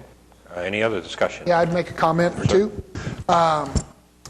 You know, to safeguard employees of Kimray, I think it's well worth stop sign, really. 750 employees that all well-paid employees here in Oklahoma City. They're a great company, great provider, and they help Oklahoma City in a lot of ways. So I mean, you have 65 to 75 people walking across that street. I think a stop sign that the city provides for them, not that big of a, so I'd be in favor of us approving myself. Well, one of the things that a four-way would help is that the high-volume street would be able to process quicker through the stop signs than having the low-volume street have the right-of-way. So that may even help flow traffic, even though it's a stop sign. You're saying, well, how can a stop sign? By adding a stop sign on the other sides would allow the high-volume street to at least go every other car, compared to like right now, they'd have to wait for however many cars are on the straight access street. And it's an industrial area. Yes. I agree with Commissioner George. There's already a stop sign there. What's it going to hurt to help with this issue? That's kind of where I was leaning with the low traffic volumes, although it doesn't warrant stop sign. It's not like we're inconveniencing a whole lot of people, and most of them work there that are going to be at that intersection, I assume. Okay. You're going to be driving through there. I mean, there's no retail or anything, obviously, to attract. So we currently have a motion from Commissioner Wisher to disapprove. Commissioner Wisher, do you still stand on that motion? Well, I'd be happy to change it, but we can always vote against my But that wouldn't approve it. Okay. Am I right, counsel? A disapproval would just kill the item, and off it goes. It's just no action. Okay. I'll modify the motion to approve. Okay. Then we go to Commissioner Hale. You'll go ahead and take the second. Okay. So now we have a motion from Commissioner Wisher to approve item 5D, seconded by Commissioner Hale. Before we vote, any other comments on this issue? We changed the motion. Okay, so we have a motion from Commissioner Hale, a motion from Commissioner Wisher, seconded by Commissioner Hale to approve item 5D. Can I have your votes, please? Okay, item is approved. Thank you.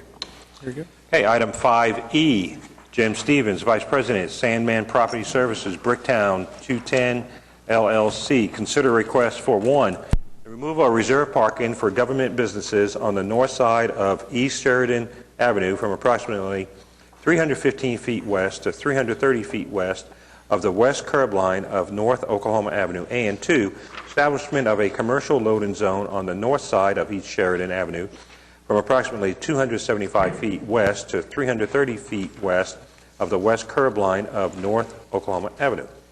Hi, sir. Hi. Make sure to fill out a form when you're done. I'll do that. Your name, your address, and you have up to 5 minutes. Thank you. My name is Jim Stevens. My home address is 2331 South Columbia Avenue, Tulsa, Oklahoma, 74114. Sorry. I'm here representing the ownership and management of the 17 East Sheridan building, which currently houses the Abuelo's Mexican restaurant. And then the other part of being here is hopefully to offer up any answers, if the commissioners might have them, as to why we might need a couple of commercial loading zones in that area. Since we purchased the property, since our group purchased the property in 2010, the current owner of the parking lot has been doing a nice job of, he's also the owner of the buildings there, and he's building out the buildings, offices up above. And then there's getting to be more and more of a parking issue in that lot that's directly behind the Abuelos. And the current threat is to charge the vendors for every time that they come through. And that's office vendors, restaurant vendors, everything else. That would be a hardship, quite frankly, on everyone. So I started looking around to try and find maybe an alternative. And so came up with two areas. One that is certainly not being used at all right now, that is in between the Banjo Museum, this is on Sheridan, and the Abuelos building. There is a sign that says for police department use only. I think that was, it's been there quite some time. There's no longer a police department, as I understand it, across the street. So that area is not being used for anything. It's striped. It has a sign. No one parks there, obviously. The other area is along Oklahoma Way. It is currently being used for a passenger offload, onload situation. If the vendors could use this, they're temporary. They're typically unloading and loading back in the mid-morning to early afternoon hours, and then they're done. So perhaps the commissioners wouldn't see it as an interference with the current use, that it could be possibly work both ways. Maybe a more efficient use for that loading zone, maybe an efficient use of land or an area on Sheridan that's not being used at all right now. The Banjo Museum operator is in favor of it. Abuelos is in favor of it. It seems to be kind of, at this point, it seems to be a win-win. I haven't heard anything really negative. And that's it. That's why I'm here. Okay, anybody else speak on this item? Okay, can we have staff input, please? Okay, well, you've got our comments are before you. On this particular case, what he's seeking to do is basically recover the use of an area that was set aside for the use by the Oklahoma City Police Department when they operated the substation on the south side of Sheridan. I would defer to the captain to address whether, how. I visited with him prior to this meeting to discuss, the police department's parking needs for the area, and he indicated that you've got spaces made available in other private lots nearby, so they're not utilizing this space. It's not going to impact or change any of the parking conditions in the downtown area, and it'll just open up a commercial loading zone where currently there aren't any along this particular portion of Sheridan. And he had also started discussing the very next item that's coming up on the agenda, which was over on Oklahoma Avenue, and that's where he's seeking to basically double up the use of a passenger loading zone for commercial loading purposes, which if you look ahead at that particular item, you'll always see that commercial deliveries are already taking place out of that one. So in this particular case, staff action would be at the discretion of the commission, but this would be a suitable reuse for this particular bit of real estate on Sheridan Avenue. Okay, do we have a motion concerning item 5E? Motion to approve. We have a motion to approve from Commissioner Yonkel, I'll second. and we have a second from Commissioner Witcher. Do we have any discussion on this item? Ma'am? Just one quick remark. I love common sense, and this was a nice example of it. Well, in this case, I think it seems to make a lot of sense. Okay, any other comments on this item? Okay, we have a motion to approve item 5E from Commissioner Yonkel, seconded by Commissioner Witcher. Can I have your votes, please? And item's approved. Okay, we move on to item 5F. Jim Stevens, Vice President, Sandman Property Services, Bricktown 2010 LLC, to consider a request to establish a commercial loading zone within the same limits of an existing passenger loading zone on the east side of North Oklahoma Avenue from approximately 55 feet south to 97 feet south of the south curb line of East Main Street. Sir, did you have any more comments you want to say on this? Not really. I mean, it's the same use. It's the same idea. Try to use something that's already there that possibly could be used a bit differently and alleviate some of the problems in that privately owned parking lot in the back. That's the whole idea. If the vendors will use it, and they use it, I know they'll use the Sheridan, then that should help everyone. Okay, through staff input. This would be a decent reuse of an existing loading zone. It's just adding one more allowable use to it. It should be all right. It's not going to affect the availability of parking in the area. Okay. Do we have a motion concerning item 5F? I'll move approval. We have approval from Commissioner Witcher. Second from Commissioner Littlefield. Do we have any discussion on this item? I want to understand, right now, it's a passenger loading zone on Oklahoma, and it would have the additional use of a commercial loading zone. What are the rules on a passenger loading zone? Does a driver have to be in the car? Right. Typically, when we sign these things, it's attended vehicles only, because in the absence of a driver in a vehicle, if you just leave a vehicle unattended, doors locked, the police department has no means of knowing whether or not someone has just parked there or what's going on. So as far as passenger loading goes, vehicles need to be attended, and with respect to commercial loading, typically it's fairly self-explanatory, because for substantial commercial deliveries, there'll be the back open on a truck and ramps that be dropped down, that sort of thing. Okay, so since there's a driver in a car, I assume, having a big truck trying to park into that, hopefully they'll move. But if I'm waiting while my wife is going in to pick up dinner at Spaghetti Warehouse, and I'm sitting there for 30 minutes while the guy's trying to make a delivery, is the police can come by and tell me to shove on? Is that to get out of the passenger loading zone? Well, a lot of times there'll be like additional instructions to drivers using the passenger loading zones, like attended vehicles only, and a lot of times there'll be a notation like that reads, I think, 15 minutes. Okay. Yeah. So there's rules to police that. Okay. Right. If you have to wait 30 minutes, then you've got bigger issues.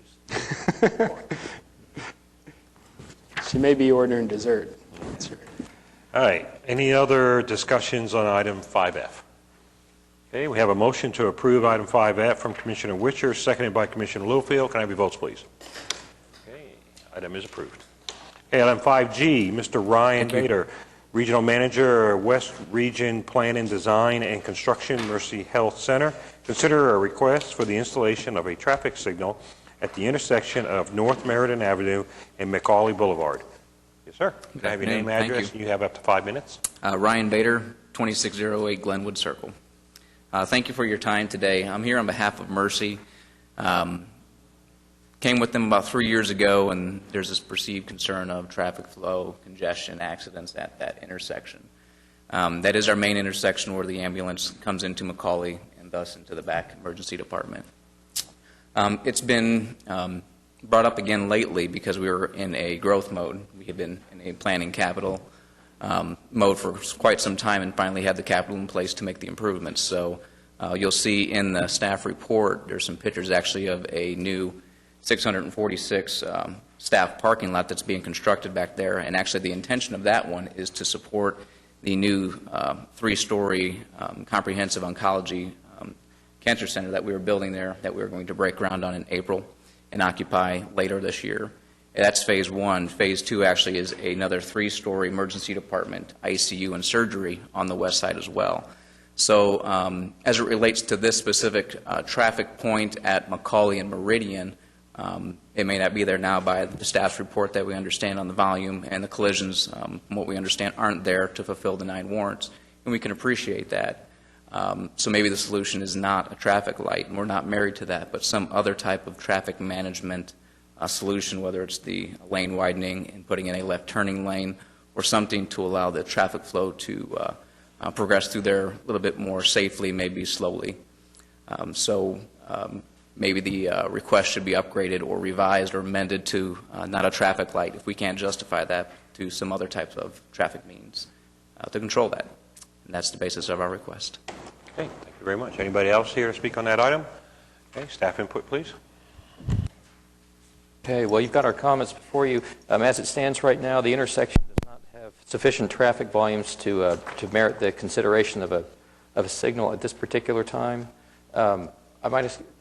Is there any more information you can provide on those other facilities? You talked about one on the west side. Is that going to be across Meridian? It'll actually be on, so Mercy basically owns all that land and butts up to the golf course there. So all of our current expansion is planned on our grounds. So if you're familiar with the campus, or if you can see from the picture in your in your report there, the kind of triangle tooth edge towards the bottom part of the plan, that whole parking lot will actually become a new building, so all the parking is going to be shifted across Macaulay. And then to the west of the facility in the future is some plans for that additional 3-story facility. So all our expansion and growth right now is planned to the west side of that campus, which will shift the majority of our traffic flow to that specific intersection. And the current plans are not to change that entrance as the ambulance entrance. It will remain there in the future. As far as volumes and things of that nature, this is business growth. We do anticipate this will have an effect on the amount of coworkers that we have and hiring that will happen in the future. Those stats I probably can't speak to at this time. Okay. Well, as I mentioned, current traffic counts and the collision history does not support the need for signalization of the intersection at this particular time. But if the commission was to consider, this particular matter, should the commission recommend the installation of a signal at this intersection, staff would recommend that recommendation include the construction of turn lane improvements as part of it. Simply because signalized intersections that don't provide for protected left turns or provide a place for people, those waiting to make left turns to turn, typically are kind of challenging for us to manage because drivers, the expectation is that at most signalized intersections there's some facility to allow you to be able to turn left, but if a signal was just to be installed on a roadway like this, we don't have any good means of providing for left turning movements. And we agree with Stuart and his staff's assessments. I mean, we're not going to debate that. Maybe if something that we could do would look at it as a phased approach, so maybe try the widening method and incorporate some type of middle turning lane to start with, and then as Mercy commits and gets that capital growth going in the future, possibly revisit this should it meet the warrants. We'd be amicable to that. All right. Well, if that's the case, what I'd ask of you is just send us something asking for turn lane improvements on Meridian Avenue, and that way it can be added to our future capital improvements list. Sure. Understand. Okay. Do we have a motion concerning item 5G?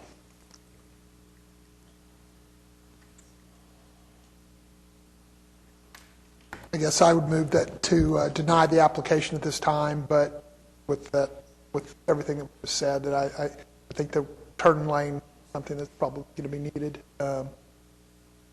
pretty quickly. Yeah, we appreciate that. And revisit the light after that. In the future, that is fine. Okay. So we have a motion from Commissioner George to disapprove. Do we have a second? Second. All right. We have a second over here from Commissioner Littlefield. Do we have any discussion on this item? Well, I'll be first, if I could, on talk.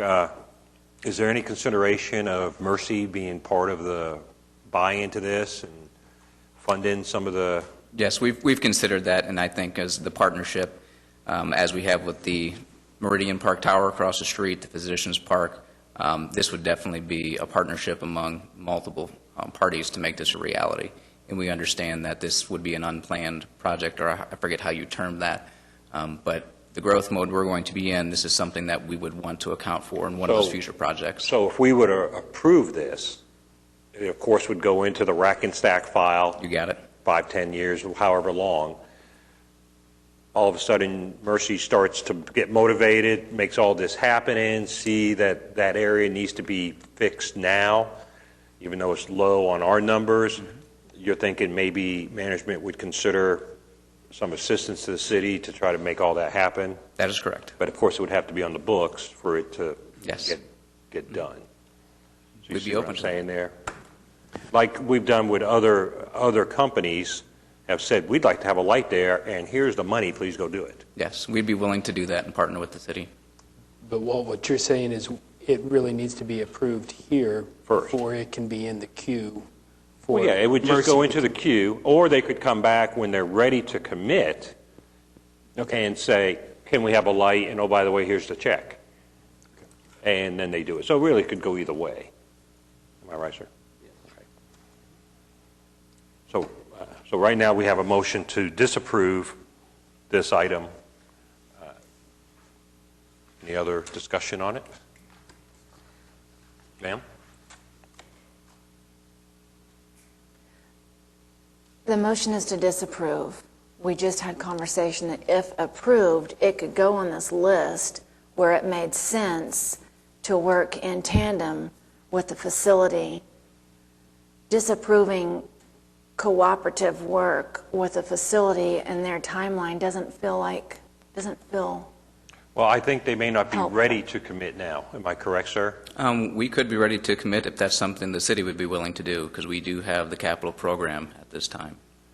So, okay, but yeah, see, I was saying that you may not be ready to do the infrastructure work now, so therefore, once you started to get to the point where you've committed, yes, we're going to do this 3-story building here, this here, move the parking here, and all that work would be going on, at that point, you could also do the capital improvements to the roadway. Agreed. And it'd be a phased approach, as with most of the capital projects. Correct. The healthcare is not much different from the city government with the cash flow situation. Right. So it would be the widening of the road that would have to happen, even if the light went in, as the staff report, illustrated. So working on that as a phase and getting to the light at some point, that's probably better stated to where we can probably support that at this time.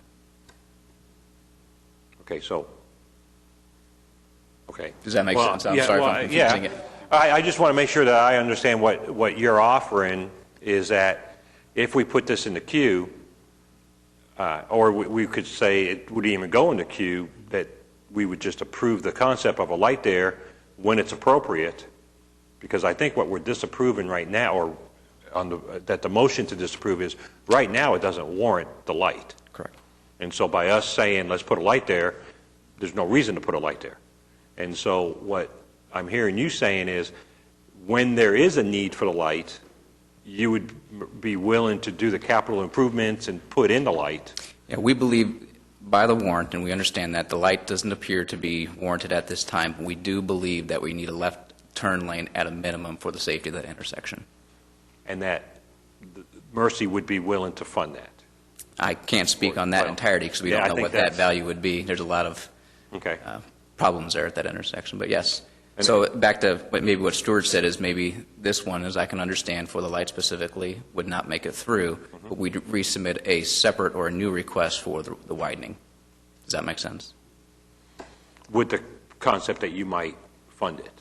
Yes. When you do the work. That way it's all done when you bring all the construction equipment and they do it all kind of at the same time. And you would want a light eventually too? Possibly, if we can meet the warrants that have been stipulated. Or just be the smart thing to do. A lot of times if you bring the money, why not? Agreed. Right. Especially in that part of town. And I have that financial guy standing next to me. Yes, I know. Okay. So my concern is if we, hypothetically, if we were to vote no on this, it then cannot come back for 6 months in front of the commission. Not for a light. Okay. I guess I want to hear something that says this, because right now I'm not comfortable with just saying no to this. I think it's a no to the light, but come back to the next meeting with the road widening. Can we approve the widening now? Can he come back in 30 days and talk about the widening, because it is not specifically tied to the light, with also documentation on the growth plan of the hospital, and we can say, yeah, we can put that on the plan. I'm just not feeling good about an outright no from me today on this. Well, turn lane improvements are not something that are submitted for the commission to review. Okay. They are not the type of traffic control that you would ordinarily take a look at. Okay. The traffic signal is, and when we provide these recommendations, it's based on either existing counts or it can be based on traffic impact studies showing where future demand based on like a new addition coming in, a new commercial shopping center coming in is going to drive the need for a traffic control change of that magnitude.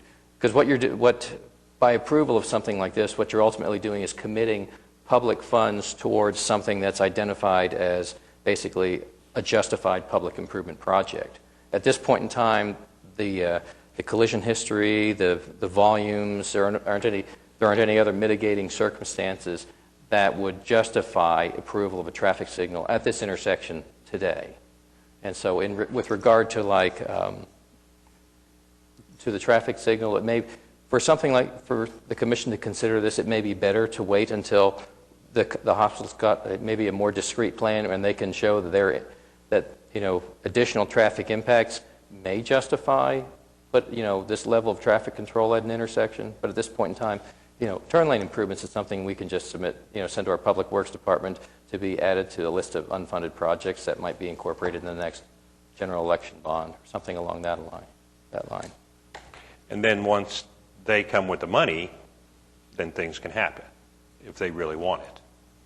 Or basically plans for development. That would really drive whether, would probably be the driving impetus for considering this form of traffic control at an intersection like this. Because when you look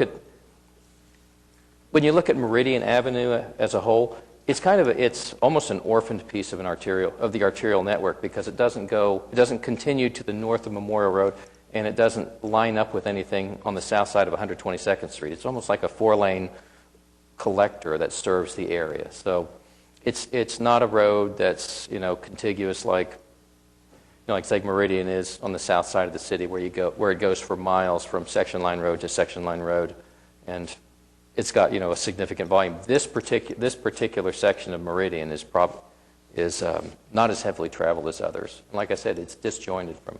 It's somewhat disconnected. It's probably most heavily traveled just because of the healthcare facilities there, I'm going to imagine. Yeah, that and the neighborhoods are the primary users for it.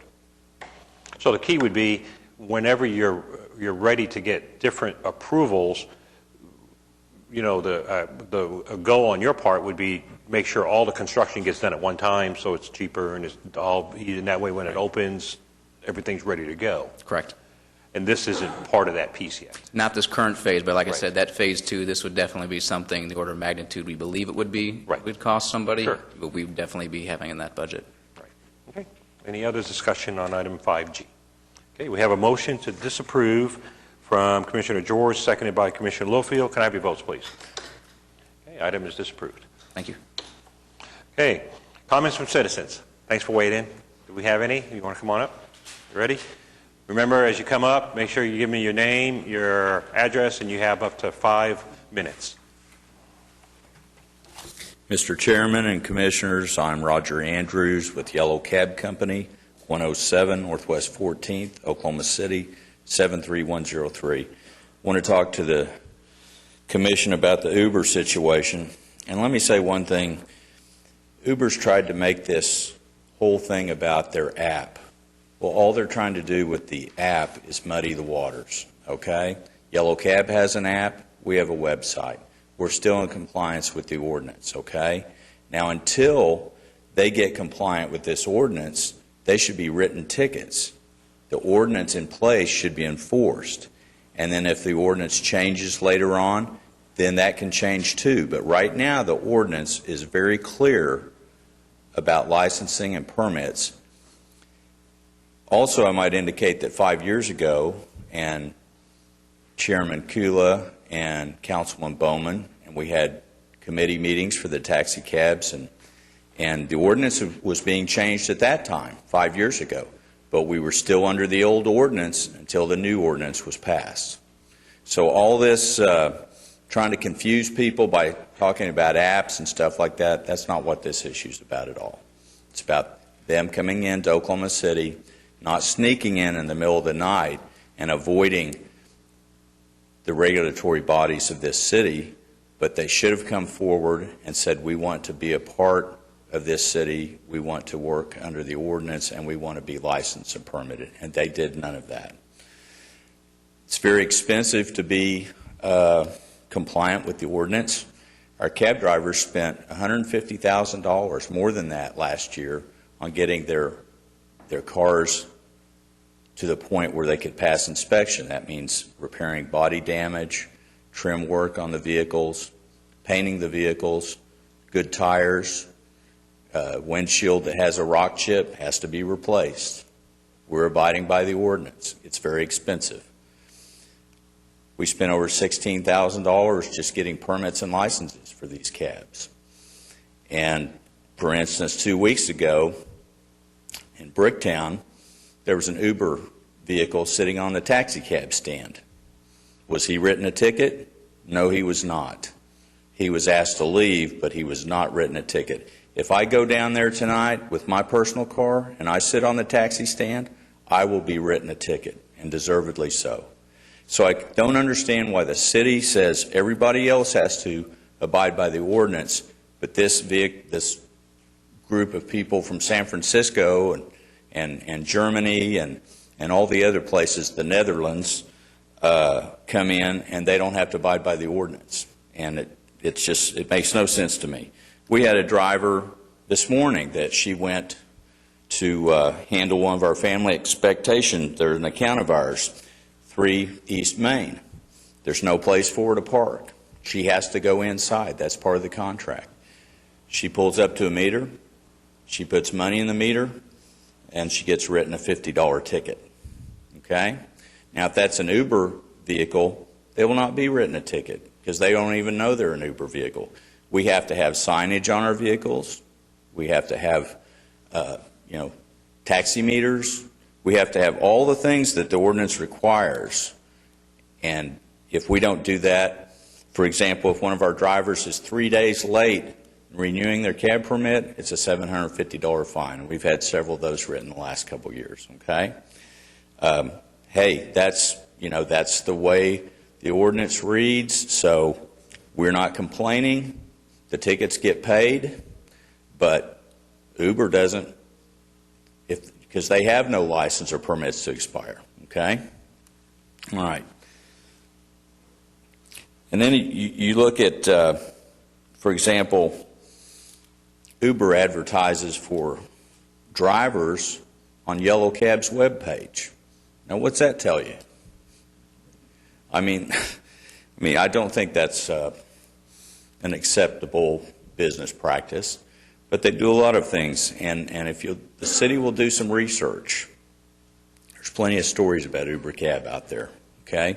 About insurance requirements, state limits. We don't get to operate with state limits. People, when they get in those vehicles, they don't know that they're riding in a vehicle that only has state limits. And I believe Commissioner Hale is, as being an insurance agent, he understands all of these principles and the things, the expectations. And when people get in a commercial vehicle, they expect to be insured like they're in a commercial vehicle. And Uber's done none of that. So I just don't understand why it's not a level playing field. Yellow Cab's been in Oklahoma City since 1930, and some company that's incorporated in the Netherlands, owned by Germans, it started out in San Francisco, they're allowed to come in here without abiding by the rules or even asking for permission. They just started operating. And nothing's happened to them. So I guess my question is, if we stop licensing and permitting our drivers and we do away with our commercial insurance, are we going to be allowed to do so? Because again, it's not an issue about apps, because we have an app and we have a website. And they've gotten away fooling people that it's a technology issue. It's not. It's a transportation issue. So we don't want any special consideration. We just want them to be treated like everyone else. And I don't know why they're allowed to operate. And you can't say, well, we're working on the ordinance. We have an ordinance in place until the new one takes its place. And in the past, we always operated under the old ordinance until the new ordinance was approved. So that's not fair play, and I don't think we're being fair to the citizens of Oklahoma City either. Any questions? No, you were here at the start when we here asked the city to come back to us and let us know if they are in violation of the ordinances now, and when are they going to start to enforce that. Well, if there's and he said he'd come back next meeting and let us know. Okay, if there's confusion about this issue, which is what Uber wants, we should have taxi cab subcommittee meetings like we did 5 years ago, and we can explain it with more time and more people there. We can explain all the issues if there's some confusion. But just delaying things, it's not right that our drivers continue to be ticketed and their drivers have never received one. And again, it's not a technology issue, okay? It's transportation, and they should buy just like we do. And as I said last meeting, I think the meeting prior to that, we can only ask here. We have no enforcement. We can't tell the city to do anything. The employees, they don't work for us. City council has us do certain functions for them, and then there's things that we can't do. We've asked, and we've been told now that the city will come back next meeting to give us an update. All I can ask you to, or reference you to, is city council, that do this kind of same talk in front of city council and ask them to create some energy to the city manager's office to get it done. I've asked, and we've asked, and I think we've done as much pushing as we can push.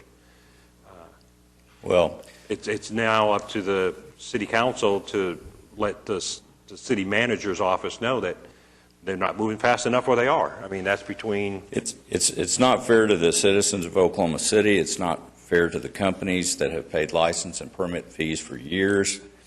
And it's not fair to Grandma when she wants to go to the grocery store and we're the only company in town that'll go and pick her up and take her 3 blocks, because that's not a profitable run. You have organizations like Uber, they're just looking for the cream, okay? They want the airport runs. They want, they can, and by certain selectivity measures, they're pushing out a whole group of people that don't have credit cards and don't have smartphones, and they're doing that intentionally. Yes, okay? sir. So they can handle the profitable business and let us pick the people up that are just going a few blocks to the doctor, the pharmacy, the store. And I think in the comments that we've had from up here to the city is that we want those things answered. And we've been asking, and now we've been told that we may have something next month. And again, I can only recommend that you go to city council and say the exact same thing, asking them to maybe move the city manager's office quicker. Unless they don't want to, unless they feel that they shouldn't. And they're the elected people. We're just here to do as much as we can with the things that we are allowed to. Well, Mr. Chairman, we're an essential service to this city, okay? And we pick up disabled and elderly people and get them to their destinations. And we don't think it's fair that a company like Uber can come in here and just scoop the cream. And that's all I have to say. If anyone has any comments, I'd like to hear. Does anybody else have some comments back, sir? Questions? We do a lot more than just license these vehicle for hire entities. And it would seem to me that this body does play an advisory role to City Council on, there were some things that we talked about today that we approve and then it goes on to City Council, and I think that our existence here on that level is to be an advisory decision for them.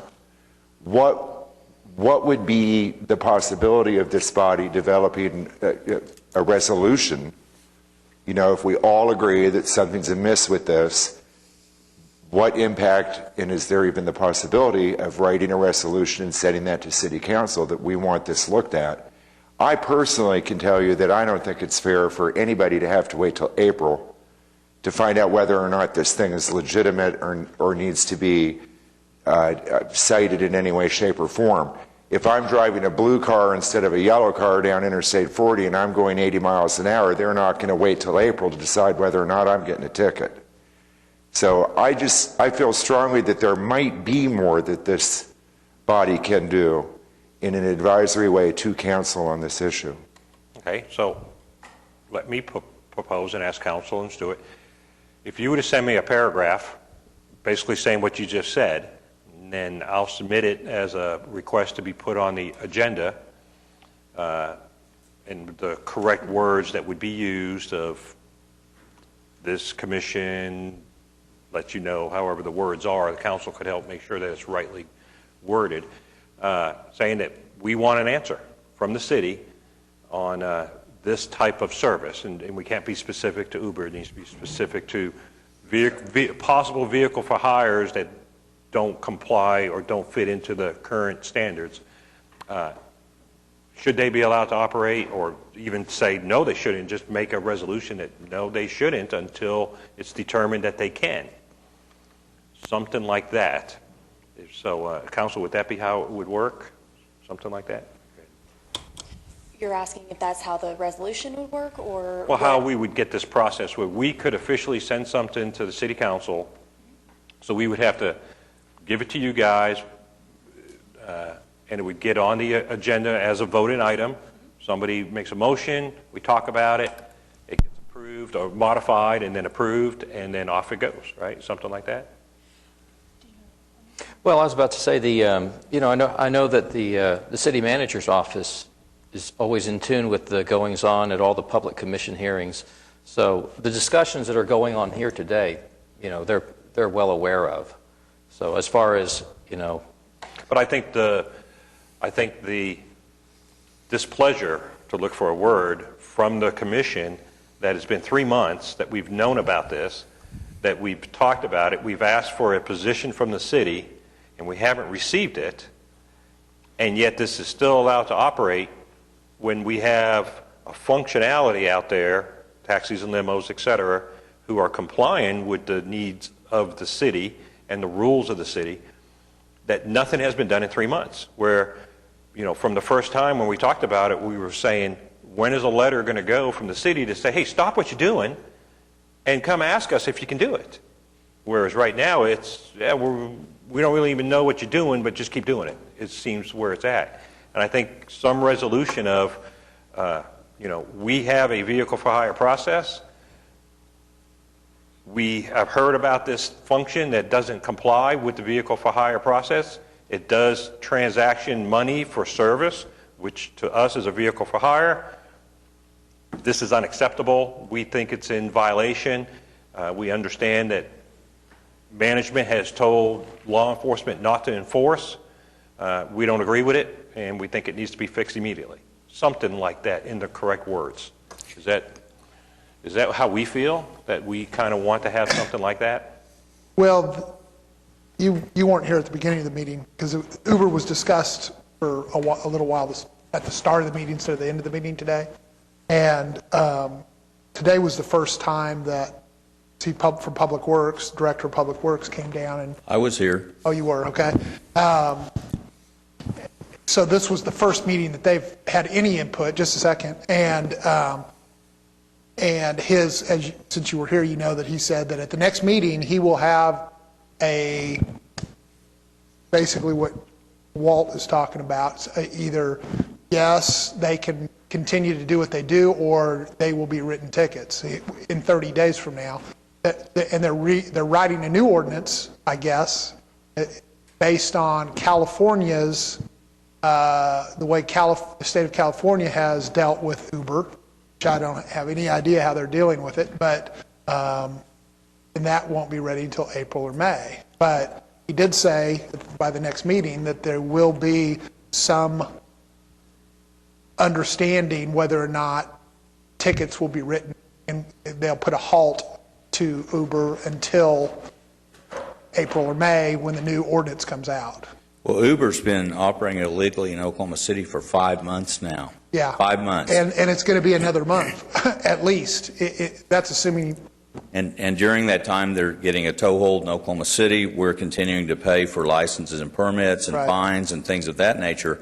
We could pretend to be a booking agency to avoid this ordinance just like they are, but it would be a pretension. It would not be the truth.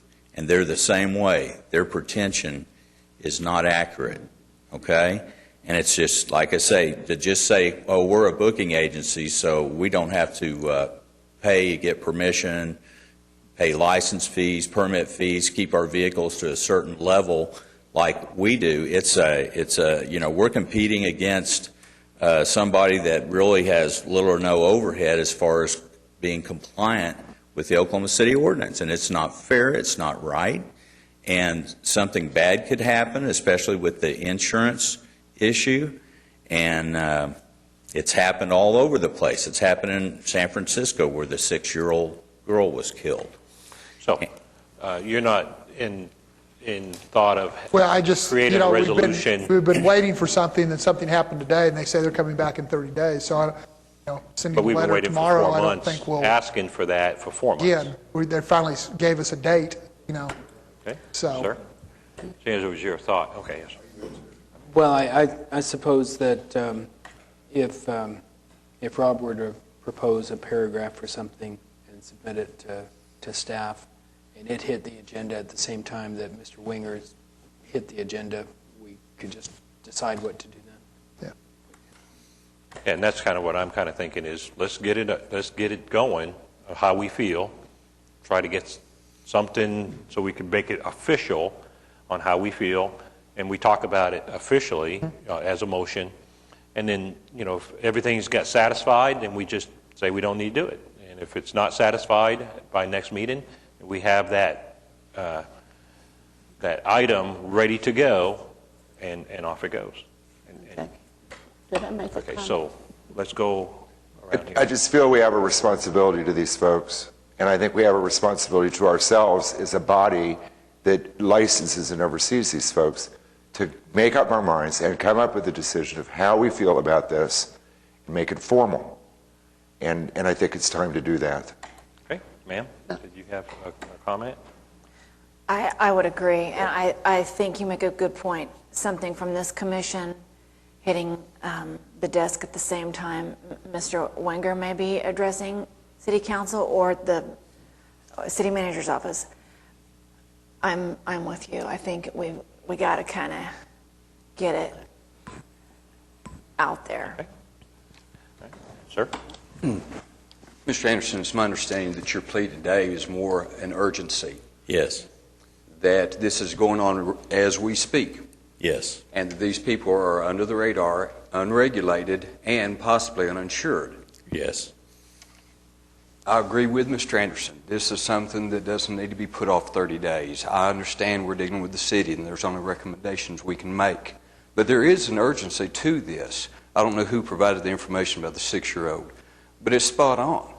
If we have anyone in this, any of our citizens hurt because of our lack of action, because we can't get a ruling, it's on us. If they, trust me, as you brought up, I am a licensed agent in the state. And if this Uber driver has an accident and his passengers or her passengers hurt, and in the investigation process they find out, yeah, I was paying for that ride, there's not going to be any coverage. We're going to have people injured, citizens injured, with no coverage, and that's not fair. Correct.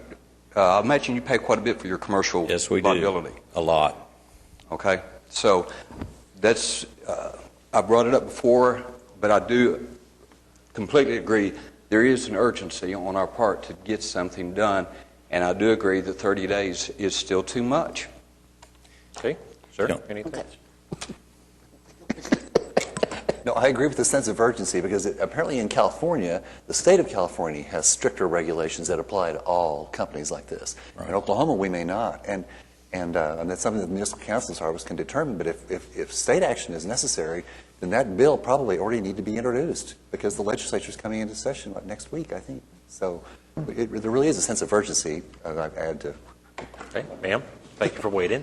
Okay, thank you. Okay, I agree with the resolution, but I have a question for you. Yes, ma'am. Have you gone before the city council? We have not been before the city council. Okay. We've been told that we have to wait until the city attorney and the city manager give a recommendation, and really this has been the only commission or council to listen to our argument. Okay, but, I'm at the edge of the 60s, and I feel that cab drivers, cab companies, etc., you have to exert yourself a little more. Who can say you can't go to the city council? You all have come here, you've brought your issues here, you have discussed, and there have been almost half a room full of cab owners and workers. And I feel that you need to go as a body and share with them your concern as you have with us. Well, in the past, And we've we always, can- yes, ma'am, we've been told to go before the Traffic Commission, and they will make a recommendation that the City Council will vote on. But the only thing that will slow or make Uber want to become compliant with our ordinance is to have tickets written to them. And believe me, they understand that because that's happened in other places.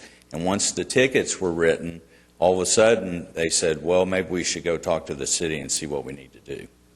And she brings up a very good point. They have on City Council exact same thing, citizen comment time. So you have the right, as a citizen, to go speak in front of City Council whenever you wish. All right. So that I just want to make that clear that just maybe you were told that yes, officially, any change to any ordinance starts through us.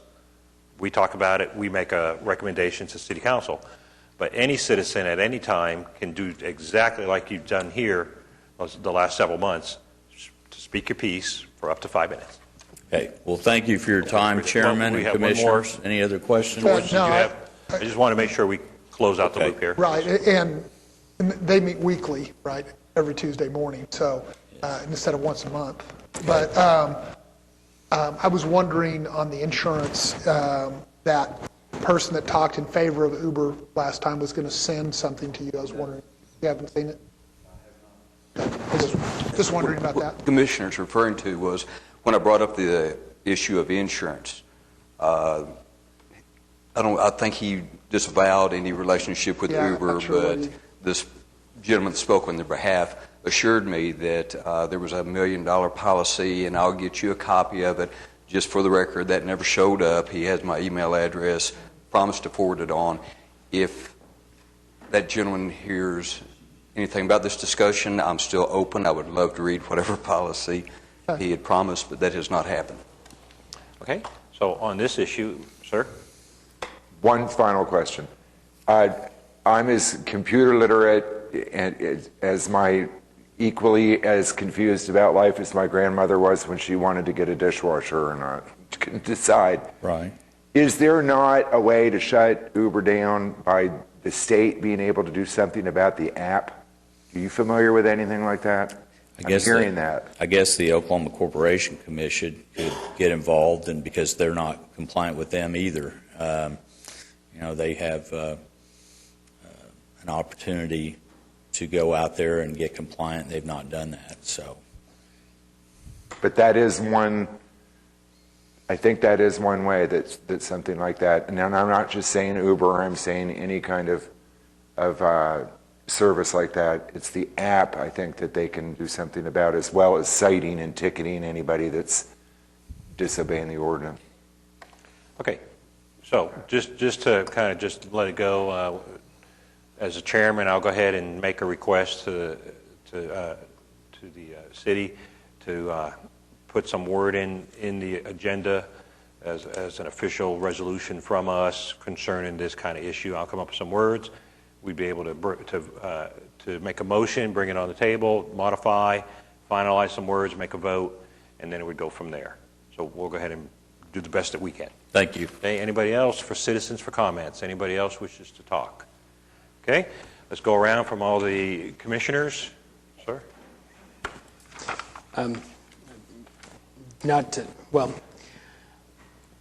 have never, before today, just kind of stated this, but I can't see how the Uber-type situation is not a vehicle for hire, and I just think that I personally want to go on the record as saying until somebody proves to me otherwise, it's a vehicle for hire, and we ought to put a stop to it. If we don't, then smart folks who operate taxi companies are going to open up other businesses that somehow fly under the radar, just like Uber. Okay, thank you very much. Sir?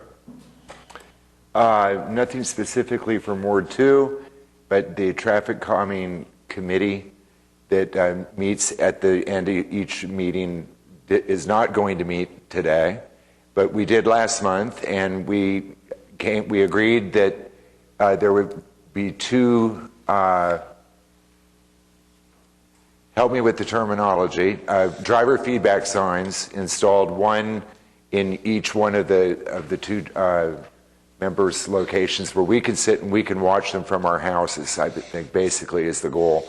I've got the perfect spot. I don't know if Commissioner Schuline has made a decision yet or not, but we're going to give those a 2-week try and see how those driver feedback devices impact speeding in neighborhoods, and I think that's a really good start.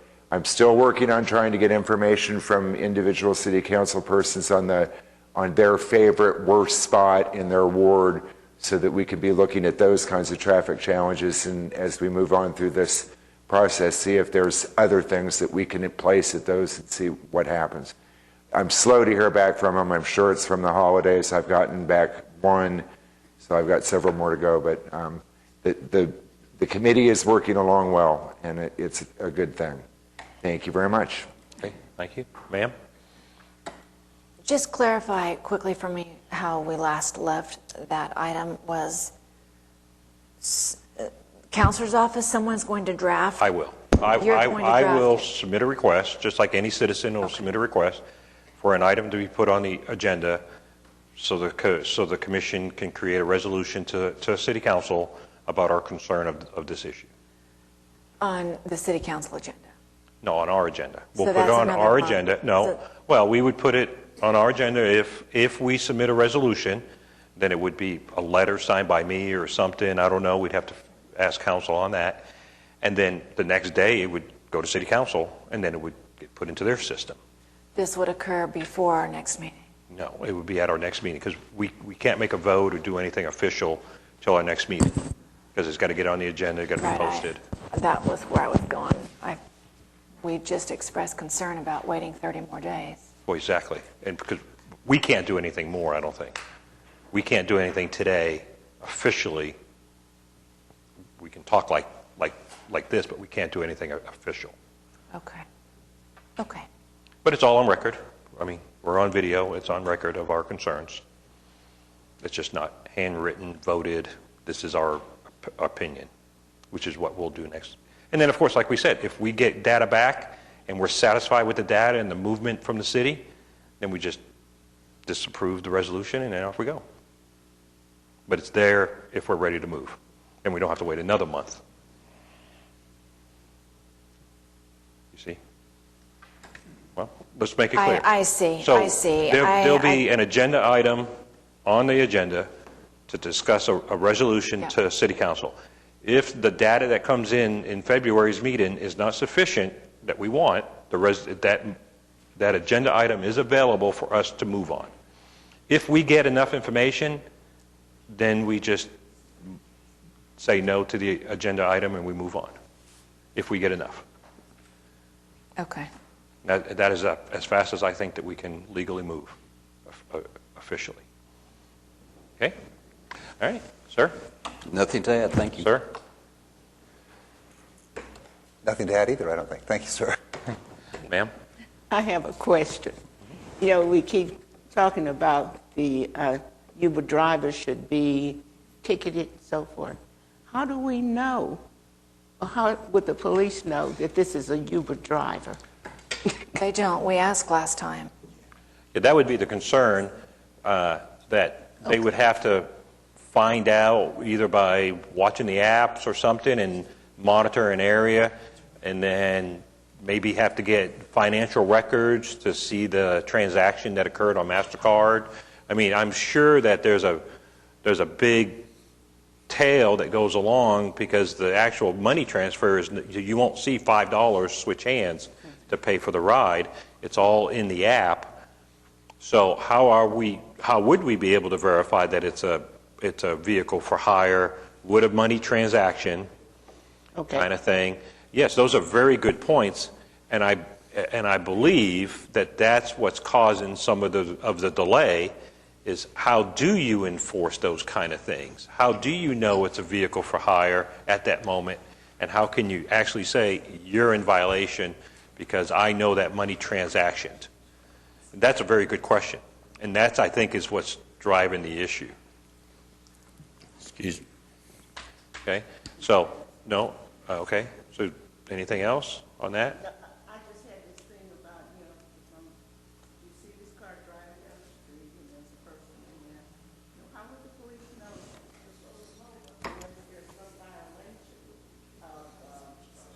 The experiences that we have had with the Uber drivers, they have been very quick to claim that.